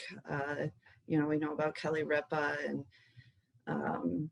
one of the gymnasts, I can't think of her name now, but some famous people that we can associate ourselves with. So thank you. Dr. Jaffe? I would like to bounce that over to me. Thank you, Sarah. I love what you said. One of the ways that I approach this is I have a different condition. It affects my eyes. When I first had this, and I tell people this, when I first had this condition, I was embarrassed. I was mortified in the way I had to deal with it. I hated people, having to ask people to do anything for me. I was uncomfortable and self-conscious. I was thinking all the time that people were staring at me or were making judgments about me. I had all that kind of head trip going. And over time, I came to realize that that is just not the case. For the most part, people they don't notice that I have something wrong unless I point it out to them. And over time, I learned that I could very simply ask, do you mind, excuse me, I have trouble with bright light. Could I switch places with you at this table in the restaurant so that I have my back to the window? Oh, okay. That the easier it got for me to explain it to myself, the easier it became for me to explain to somebody else what I needed. And for the most part, people are reasonable and appreciative, and life goes right on as if nothing happened. So I encourage people to get comfortable. Talk to yourself in the shower, pretend you're talking to somebody else. How would you explain this to somebody? How can you explain it very simply? You don't have to go into great detail about, it's a neurological or it's this, that, or the other thing. Just say, you can say it depending on the circumstances. In some cases, you can just say something very simple, like, I have really sensitive hearing, if that happens to be what it is. And excuse this mention of a trigger, but this is one that is so common. It's like virtually everybody. Gum chewing is really hard for me to hear. Could you please chew that gum later? Here's a fresh piece for you for after class. Whatever. Things like that. And most people are fine with that. Can I add just real quick, this was suggested at the last convention, to say certain sounds cause physical pain in my body.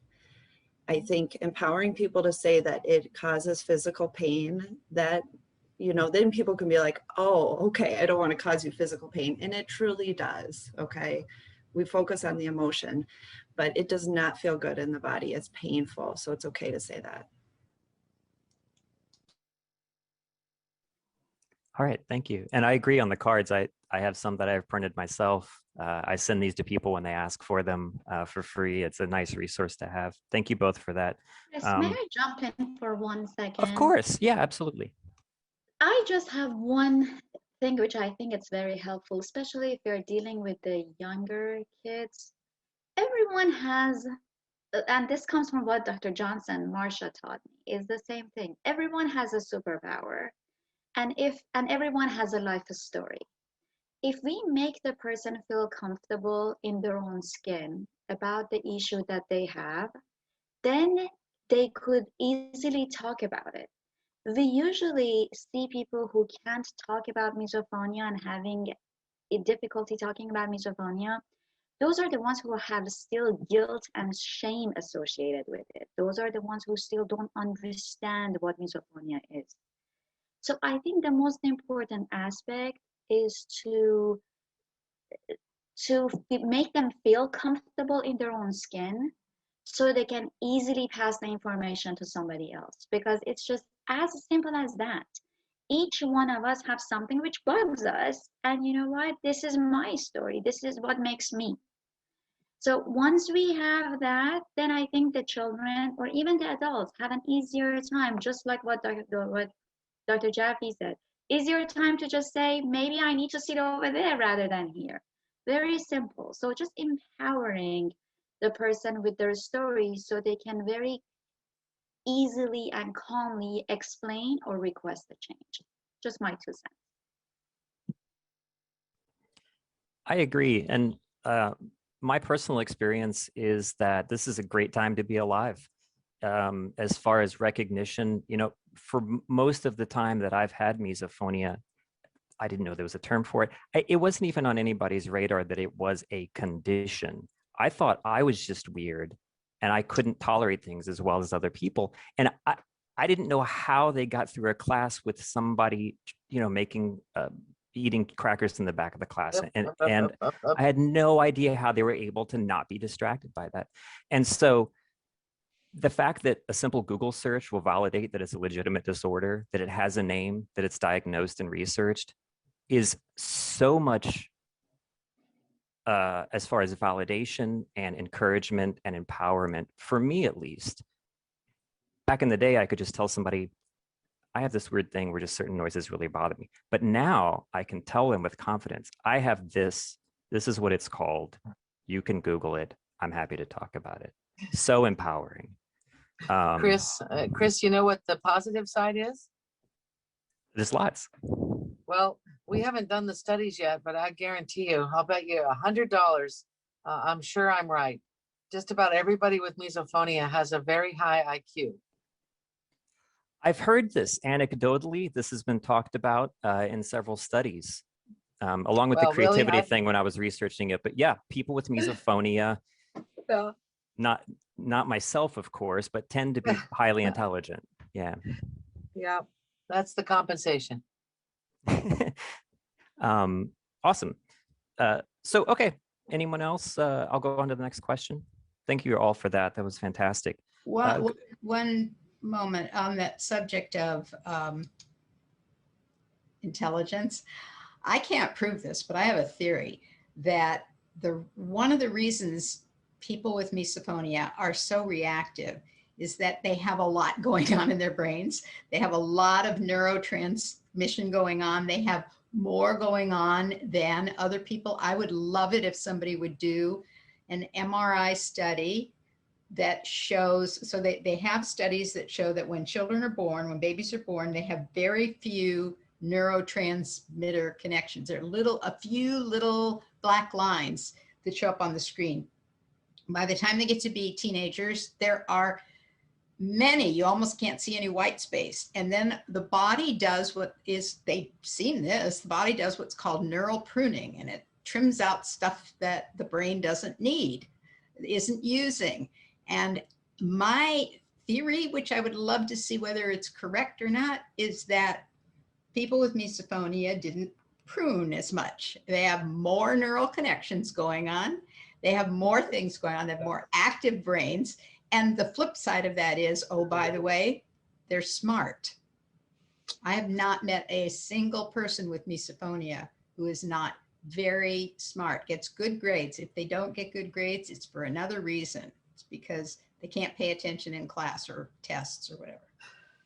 Chris, the thing you're going to find in moderating the session here is the longer you work in the field, the more you develop your theories, your personal theories. And since there's just vast amounts of space to develop these theories, that is Dr. Jaffe's personal theory. I've heard her express that over many years. But, you know, down the road, someone will have to pick these studies up. Okay. I agree. We're on the spaceship and the first one going, hey, look at that funny red planet. Look at that one. Someone should look into that. There's a lot of nucleation points for speculation in the world of misophonia because we don't know so much about it. Yeah, I agree. Great questions, everyone. Moving along onto still coping, what have you found is the best way to approach telling family, friends, or colleagues about misophonia? And then I'll move on to some of the more medical ones. Sure. Let me jump in with that just real quick. I like to have people say, I have a reflex or a neurological reflex condition, but I like the word reflex because reflex is not a choice. I have a reflex condition called misophonia, where certain sounds trigger a very distressing reaction, period. If you say, when I hear you chew, I'm filled with rage and disgust, I want to choke you until your teeth and come flying out of your mouth, that's accurate, but it sounds a bit nutty. And so understating it as a reflex condition that's very distressing is often a very simple way of explaining it. The other thing, I want to put in a plug for Misophonia Institute. On Misophonia Institute, there's a video section that has a 15-minute video explanation of misophonia that makes it very, practical and simple and I think believable. Next. Anybody else want to cover speaking about it? I can talk a little bit about my own experience, but you all have patients and clients who, how do you bring it up in conversation? Obviously having the support of information helps, but what do you recommend?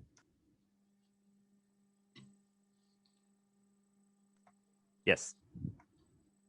Unmute, Marcia. This is such a sensitive topic, and I think it has a lot to do with personality and temperament. There are just private people in this world. They are private naturally, whether they have misophonia or not. And they wouldn't dream of sharing this kind of information easily, to be honest. And then there are people who tell everybody everything. I mean, it's one of our sons, honestly. He was a rapscallion scamp, and he would come home from a party and tell us everything he did. And his dad and I were like, we don't want to know all of these things. We don't want to know. You're in college now. Go get drunk with your friends like we did. You don't go and tell your parents. Okay. We had to tell him, like, stop.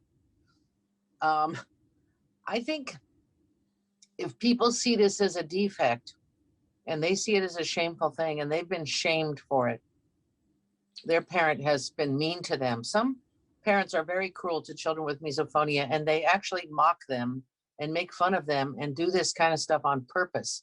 And it's absolutely devastating to that child. I wish I could hold a mirror up in front of their face so they could see it. And so the child, these are very smart children, like we said, and they know something wrong with me. Chris just said that a minute ago. So usually you might tell a few close friends. Some, on the other hand, like we've had a lot at the misophonia conventions, these younger people, we've watched them grow up for 8 years. Now they're through with college. They have become spokespersons for misophonia. They give public presentations. They proudly wear a t-shirt. I have misophonia. I mean, they're like out there, and we love it. Just look at all the videos on YouTube if you want. And I mean, so there's the gamut, but I guess I'm not a psychologist, but I think you have to work with what they're comfortable with. And you might, if you say your therapy is you have to tell everybody in your junior high you have misophonia, I think that's just a giant mistake, and it sounds crazy. Okay.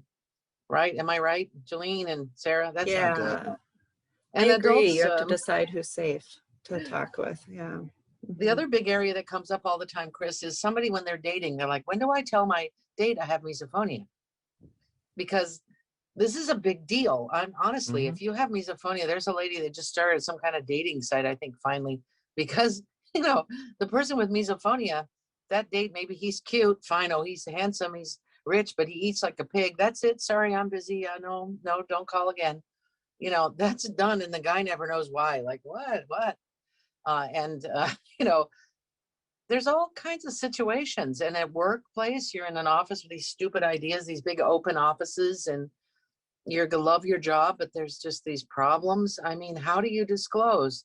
That just deserves a lot of attention and more information, So that's what we're trying to do out here. We protect people under the ADA Act of 1999. We can write workplace letters to accommodation on the workplace, but when that person decides to disclose, it's kind of a big deal. I agree. It's not easy. I try to encourage people when I talk to them to speak up and ask for what you need in life, but I fail at that a lot. I would rather leave a meeting than bring it up most of the time, It's just me. All right. Thank you, everyone. Moving on, a lot of questions about diagnosis criteria and the DSM. When do we expect it in there? Is there a diagnosis code that people can use for insurance? How do you handle that? The floor is open. I'll speak to that. Go for it, Jolene. Tell them the truth. Audiologists have a different approach. So I'll speak to that from my side. There is no a code for misophonia in the DSM or the ICD yet. I'm sure there will be. They are trying to figure out where to put it, I guess, once they're convinced that it's a real thing. Is it a depression, an anxiety disorder? Is it OCD? Is it this? Is it that? Once they figure out what to do with it, it's a distinct profile. I mean, when I'm working with misophonia, I think it's such a distinct profile. It is what it is by itself. It's a standalone. It isn't all those other things. Those other things may coexist. But so to give someone a diagnosis because they need it for insurance, they need it for their 504 plan or whatever it is. There are other things that are related. People with misophonia tend to be anxious. Were they anxious before? Maybe, but they certainly are now as a result. So generalized anxiety disorder is a billable, code. So is OCD, if that happens to apply. There are other kinds of codes that are potentially useful. And I think one of these days it'll show up as its own code. Just not yet. If I may jump in as an audiologist, and possibly Marsha can tell you, she has a different opinion. I don't know. We have never talked about this personally. But I would say in audiology, we actually have a code which includes the whole auditory dysfunctions. And I feel very comfortable using that for my patients. Even though we still don't have a quote unquote diagnostic for that specific, which says misophonia, we have a code which is called abnormal auditory perception. And I think that defines misophonia to the T. It's just an abnormal auditory dysfunction. Dr. Johnson, what do you think? Well, except for the fact it includes visual and other things. I'll tell you what I think. I have been known to be very blunt and outspoken. People do not understand how you get a code into this little book that gives you permission to have insurance coverage. They don't understand it's a very political process. It's a very insurance company controlled process. Insurance companies don't like to add new disorders to your health plan. They don't want to pay for it. So you have thousands of people across the country calling their doctor saying, hey, my kid has misophonia. Can I get devices? And the insurance companies are like, we don't have a code for that. We don't have a code for that. And then to top off this situation, I mean, honestly, how you get in that code, you have to go through the American Medical Association, and there's a secret committee hidden under the Rocky Mountains somewhere that decides those things on the 14th full moon of the year or something. Who knows how it happens? We've tried to look into it. But on top of that, you have a minor war between the psychologists and the biological sciences people. So the psychologists have already proposed several times a diagnostic code, which has all to do with psychology. Their studies can go very rapidly. They can make studies in one night and send it in because it's psychology. They're not like dissecting brains and slicing up cochleas and looking at neural functions of your, poor Kumar over there in London has been slaving away trying to do fMRIs on people to find something. And so it's much harder to do the physiologic studies to say this is related to neural dysfunction, like say, what's that one called? Multiple sclerosis. No one would say multiple sclerosis is a psychological disorder, would they? Would they say juvenile diabetes was a psychological disorder? No, they would say, yes, you get this disease and then you have psychological problems, because we do. If I'm diabetic and I'm a kid, I can't eat the cupcake. Yes, I have a psychological issue now. I'm very upset about that. Okay. So this is what's happening. And I'm just a lowly little audiologist from Portland, Oregon. I can understand these factors. They're enormous. And I don't know who will win, but whoever wins, we should say there's something between the physical and the psychological. Why can't we have a code that goes with two things? Why does it have to be one or the other? I'll make a joke. Republican or Democrat? Really? Why can't there be Humanist Party or green or pink, or I don't care what you want to be, but this is the way these minds work. And I don't know what our group can do about it, but so far I have not been able myself to discover any way we can affect it. And it's really maddening. And that's what I have to say. Well said. And if I understand correctly as a layperson, Dr. Johnson, that the reason it's not in the DSM is because that's for psychological disorders, and there's a lot of debate about that. It's something along those lines. The reason that it's not in the DSM is there hasn't been sufficient research to identify exactly what it is. And and have it be agreed. I mean, there's great disagreement among the people that are that are in front of us right now as to what misophonia is. I put on my invoices that I'm providing treatment for an abnormal reflex, R29.2. So as a behaviorist, that's something I don't work on psychological conditions. For me, it's an abnormal reflex. I Okay. mean, let's face it, Chris, there's a whole group of people in this country that believe this is just sensory processing disorder. They've Mhm. come and brought an old label from a long time ago and decided it fits onto misophonia, even though I don't know how it appears at 12. I don't personally believe you can get sensory processing disorder at 12.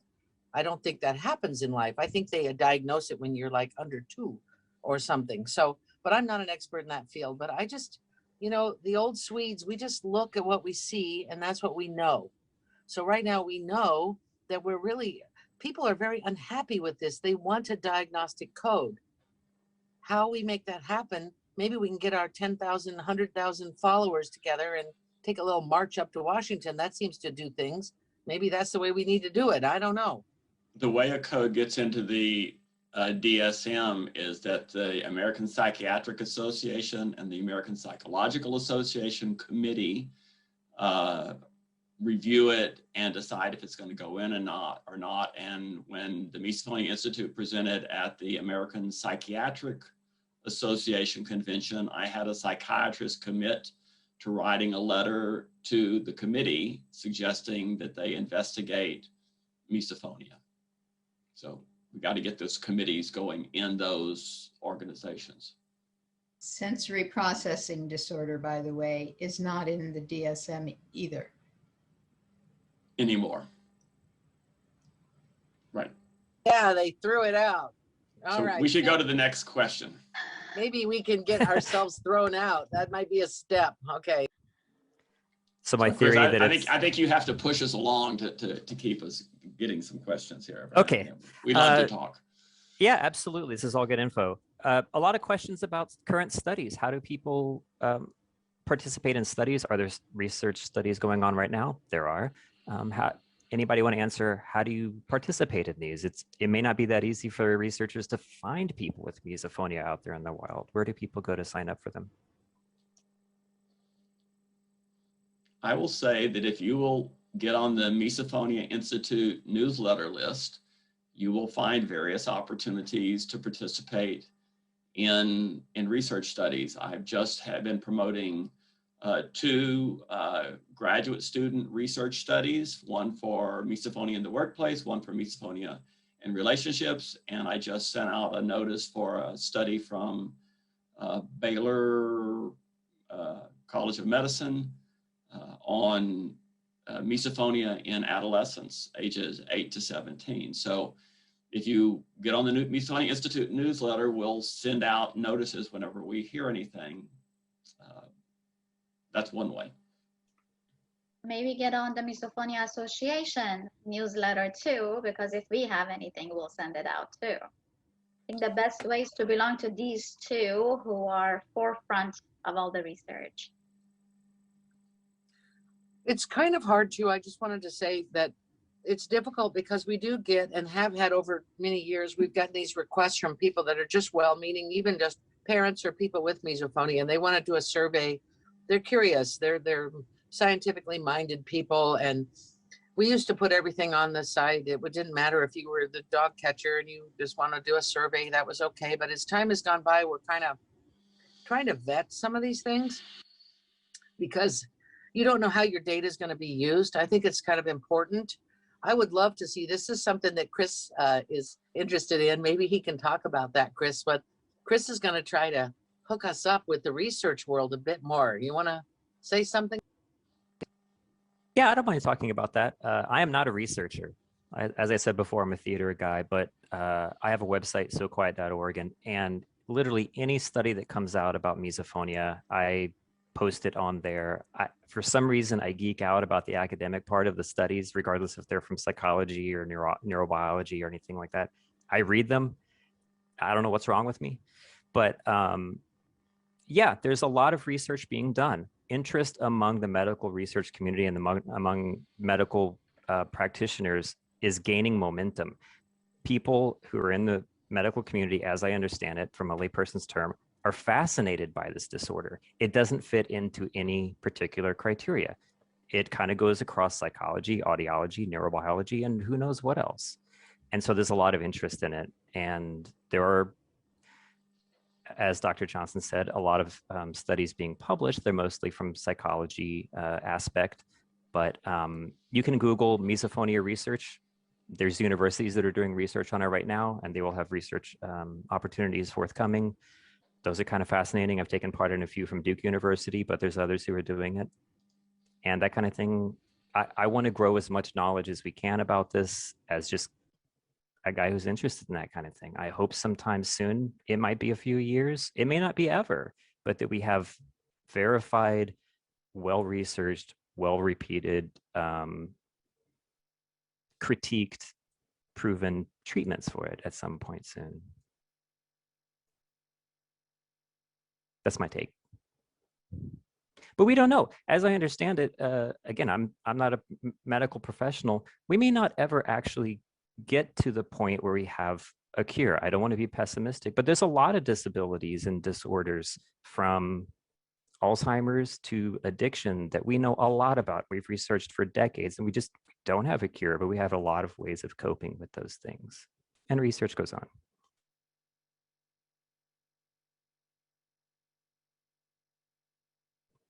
Okay, moving along. Thanks, everyone. So a lot of questions about kind of what we were talking about earlier, misophonia in the workplace. This one is especially dear to me, but our workplace, in addition to our families, is where we spend most of our time. Can any of you speak to ADA accommodations to the best of your ability from some of your clients and in your experience with requesting those kinds of things at a workplace?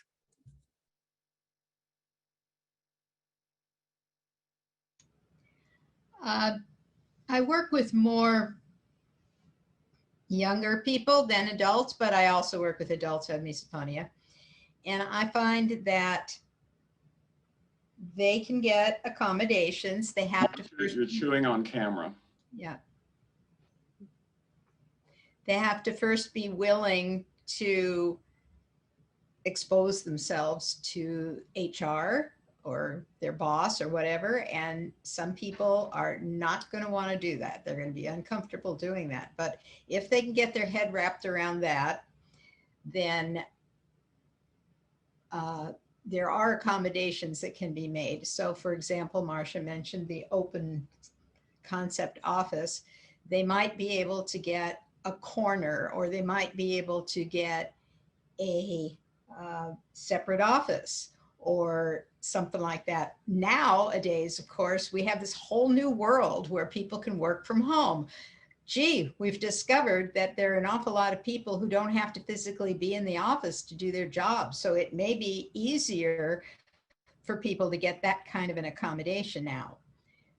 But there, in addition to the space, there are other things. There are quieter keyboards. There are quieter mice. There are rules that could be set up, rules, guidelines for staff meetings, that eating is not allowed in staff meetings, which is good luck with that in some businesses, because that's why people go to the meeting, so that they can eat. But it's, you know, there are other things that can happen. So I've written some accommodation letters for people who are in a workplace, and sometimes they get somewhere, and sometimes they decide they don't want to bring it up. So from an accommodation, Americans with Disabilities Act, it does not require specific, it does not have specific diagnoses in it. It simply requires a disability or an impairment in a major domain of life. And so as Dr. Jaffe said, that some places are cooperative and some places are not, but having a letter and going and requesting it is kind of the first step. And it's legally required in the United States, but cooperation is often much better than forced compliance. You can never really force compliance to make people stop making trigger sounds in the workplace right beside the person with misophonia if they want to get back at them. I have a series of standard letters and certifications I give to my patients, and I'm happy to write them letters of accommodation. And I go to bat for them, and we've gotten very good results with employers for the most part. We have strong letters that I give to every patient for whether 504 plan, college level, workplace. I did have one situation in Michigan with a lady that worked for the legislature. She was a lobbyist, and we could not resolve that situation. That was an unusual one, and it was really bizarre and really trivial, and she ended up moving her office home. So that was a failure. But most of the others, we've had really good luck and success. If most employers, if you have a good employee, they want to keep you and keep you working and making them money.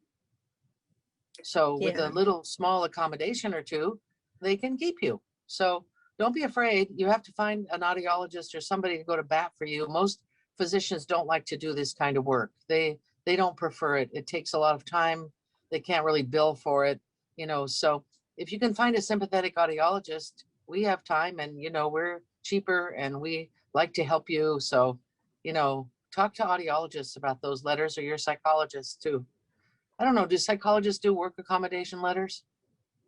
Yeah, I've done letters as well. And, even before the letter, I find oftentimes as empowering the person with misophonia that you deserve accommodations just like the next person, and working on, the confidence to ask for that. But let's remember that is exposure. So when you go to your employer and you tell them, now you are classified as a person with a problem, and a lot of people don't want to be in that situation, honestly, because it does, I don't know what it, I don't want to describe everything, but you are perceived now as a person with a problem, and some employers just, they don't want to mess with that. Oregon's an at-will employer, so they can just let you go for no reason, but it is a bit of a risk, that's all I'm saying. It's a little bit of a risk, so that person needs a lot of support.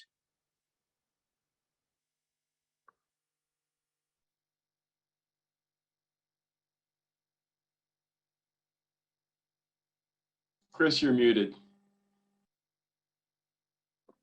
You're on mute, Chris. Now I feel like a really silly person for doing that. No worries. My apologies. Well done there. Anyway, You're like all the rest of us now. my experience is that, I've taken advantage of that. I had a previous employer. I had a letter from Dr. Kalmbach, who was on the board of the Misophonia Association and was my audiologist in Denver. And I also had a therapist who didn't treat misophonia, but she was sympathetic, and she wrote a letter. Neither of those things, as I understand it, under ADA are required, but they did back up my claim. And I had luckily a very sympathetic employer who instituted a no food and gum policy, would let me leave and go work outside in the hall if I needed. But that may not be the most normal thing. And I've pretty much given up on working in restaurants. And, there's a whole career paths or industries that I've just said, I guess that's not for me anymore, for better or for worse. Okay. Next question. Does anybody else have anything to add about work accommodations? Okay. A lot of questions about family relationships. I know we've talked a little bit about this, but as far as accommodations in relationships and among family, obviously, other than work, family is who we spend most of our time with. What a lot of people are asking, what do I do if I have a family member who doesn't believe me, doesn't want to do anything, makes fun of me? We touched a little bit on it earlier, but it seems to be an ongoing theme as far as home life. Does anybody have any recommendations or things that they've seen that have helped? May I jump in? This is a Sure. very important issue for me. I would say if anybody denies it, you have to do your best to educate them when you're not angry. The whole issue is when two people try to communicate, if you're already at that red stage of attack, they are not going to listen to you anymore, because they feel obligated that they have to defend themselves because they feel guilty. So the first thing is communications, and I'm not a psychologist, I'm an audiologist, which I strongly believe in education and a reduction of stigma that is associated with disorders. So educational counseling is the main point. The other thing that I have to say is there are plenty of us out there who understand misophonia. If you have a family member who you like to learn more, just connect one of us or find an article. There are many different ways of educating a person. And you can simply write a letter or hand in the research.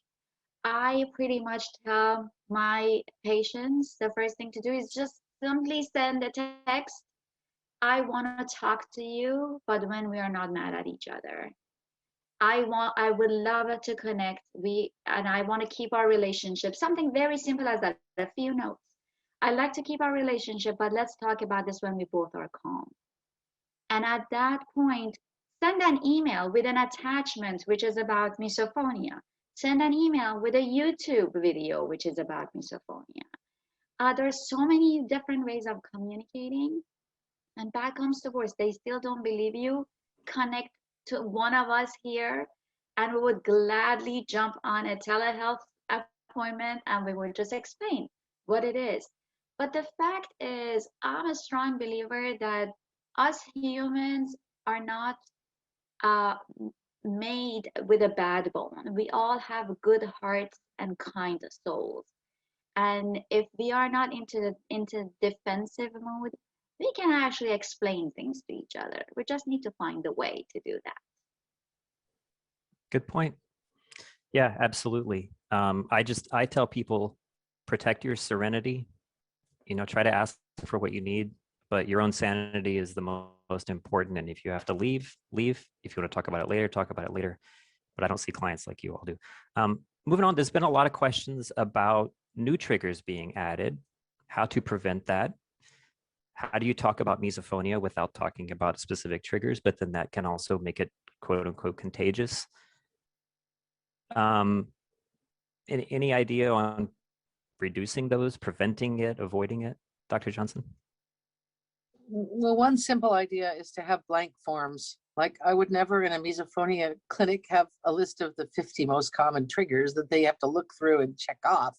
That seems obvious. So you might say, I usually ask people, what are 3 difficult recent situations, or what are 3 kinds of triggers that you find? And then we try to strategize solutions. But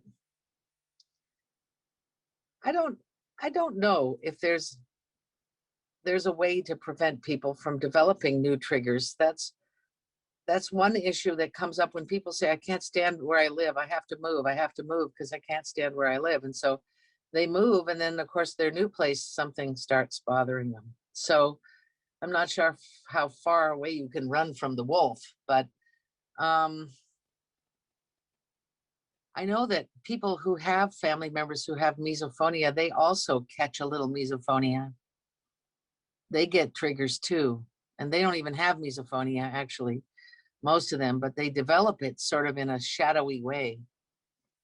So anytime a stimulus is paired with a distress, the distress includes a physical action, and that stimulus then comes to trigger that physical action. That's misophonia. So if a mother hears a sound that she's afraid that her daughter is going to develop a trigger to, in this case, the daughter did not, but mother did. That was her first trigger. And then she heard another family member making a sound that she thought was her daughter might develop a trigger to. Daughter didn't, mother did. So really relaxing around these sounds, chilling out, and avoiding prolonged misophonia distress.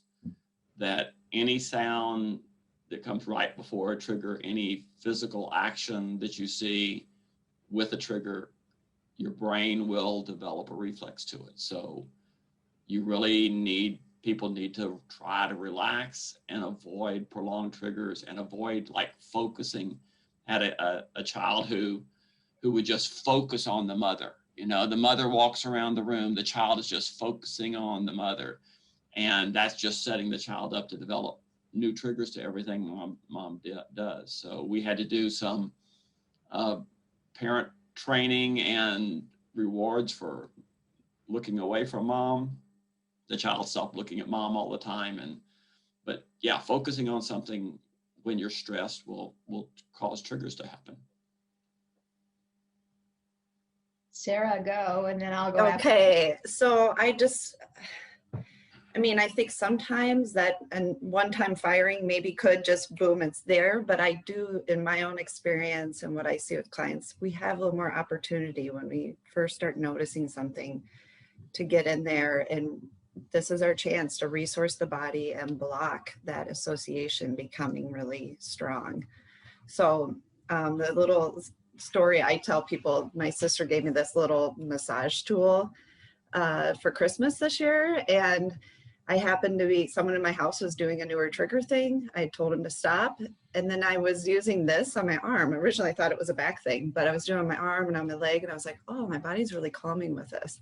So for the sake of research, I told this person, okay, go ahead and do the thing, you know, let's see what happens. I didn't have a response in my body to the sound, because I think this was putting me more in brake pedal mode than that was pushing my gas pedal. So I just want to empower people. It's not like, oh, we noticed a sound, dang, there we go. It's now that's another one, you know. So, and totally what Tom was saying about the parents, you know, as a parent of a child with misophonia, learning to calm your body as well is so important. So you're not developing that too. I want one of those devices. Oh, okay. Yeah, I have a resource list on my website. I'll put it in the chat again, and this is listed there. So Okay.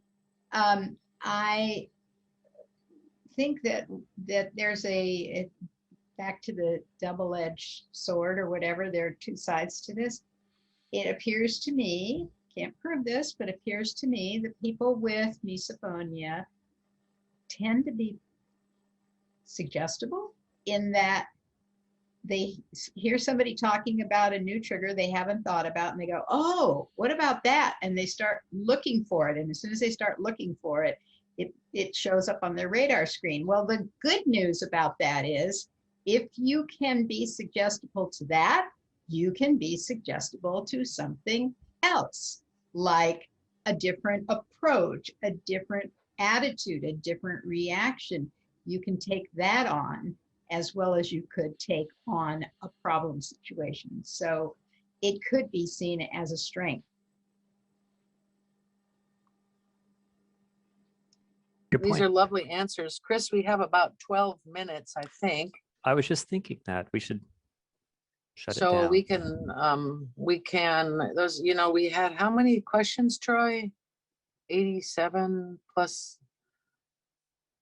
Yeah, as of yesterday morning, we had approximately 90 questions.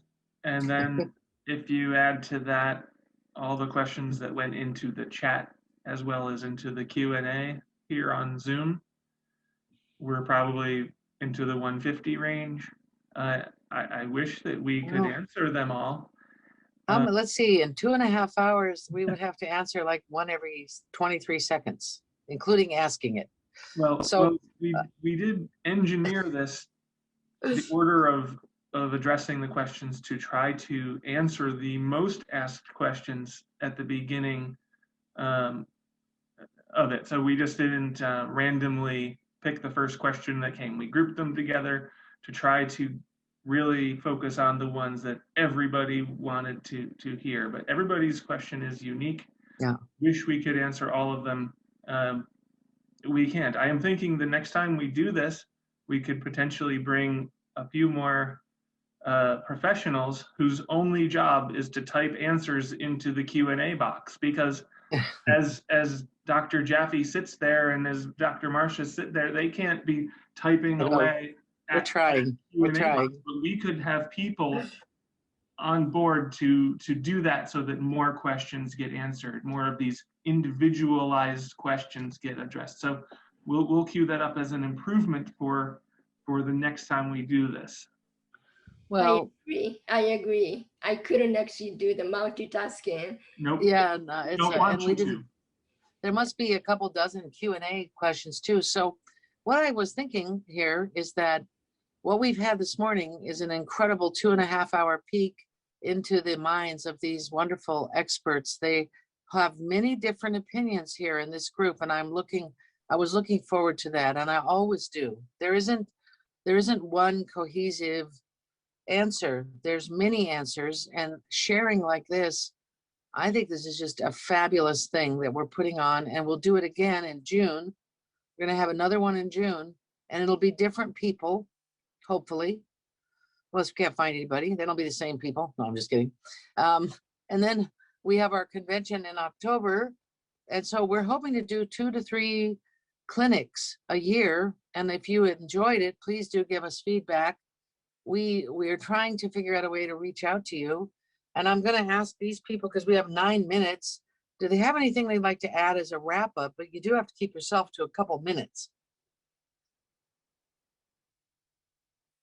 So I'll make a wrap-up statement. I know that there's a lot of, I would just make a plea for people to read the research.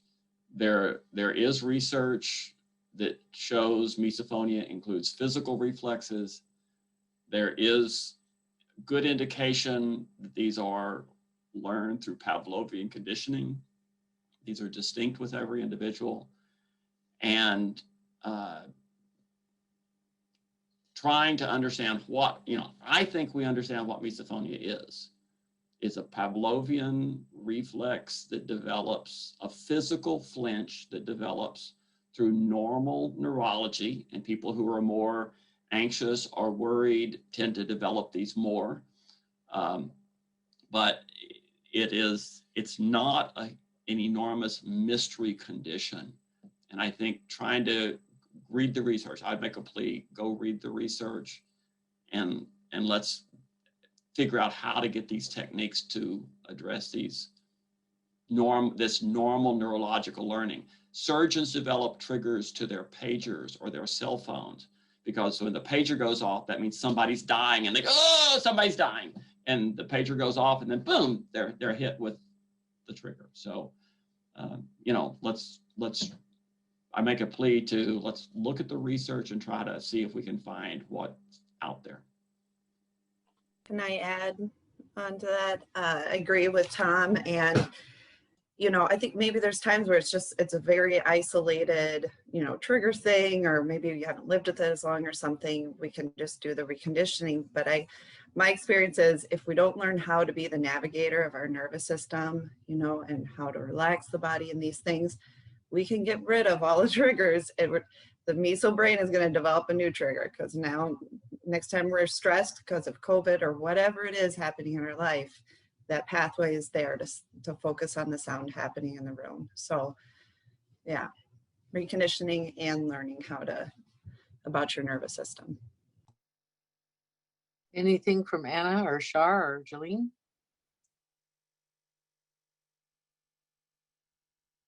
I would just say,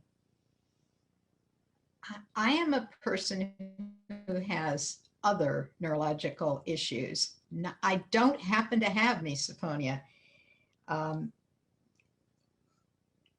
I have a couple of others, and I apply what I know about my issues, but I learn so much from people who tell me what's going on with them in their misophonia life. I think you are among the bravest people I'm gonna cry. I think you are among the bravest people I have encountered. You are fighting an uphill battle many days of your, practically every day of your life, and parents on behalf of your kids. And I applaud you for hanging in there, and thank you so much for participating and asking the brilliant questions that you've asked, and given us a chance to sort through this and to, I hope, be helpful to you. I know. We all feel that way, especially our youngest patients who get up every day and and try to put on a good face and see what the day is going to bring. So on we go, and we're strong and we're healthy, and we disagree on some things and we agree on others, just like everybody, but we all love Archie. Hi, Archie. There's Jolene's doggy. That's her dog companion. We're looking forward to the convention. If you have good speakers, we're already lined up. Last year, in our first virtual, Troy said we had like 47 sessions because of the virtual capacity, I think, as opposed to having, one room we can divide into two at a physical location. So hang in there. We'll see you. Chris or Troy, do you have anything to wrap up? I have a question, Marcia. Do we have a date for the convention? Yes, October, I think it's 13, 14, and 15. Okay. 13th will be, usually it's a typical gathering, visit fun rooms, get to meet people, and then all day Friday, all day Saturday, and it'll be all recorded. And this year we're really got some great people coming again. Every year we have too many people, but yeah. You know where, Marcia, if we're Well, able to do it it's- in person? it's- We're not sure. We're not gonna try. Okay. We're not gonna try this year. It's too many complications. We're gonna wait, but I think 22 will be in Philadelphia. The dates are the 14th to the 16th. Oh, thank you. 14, 15, 16. Yeah, Thursday through. I get kind of vague on the details there, so I'm kind of vague on these if it's not tomorrow, but yeah, so we hope 2022 will be in Philadelphia. We had to cancel our reservation, so we kind of basically have a deal with those people. They're like, when are you coming?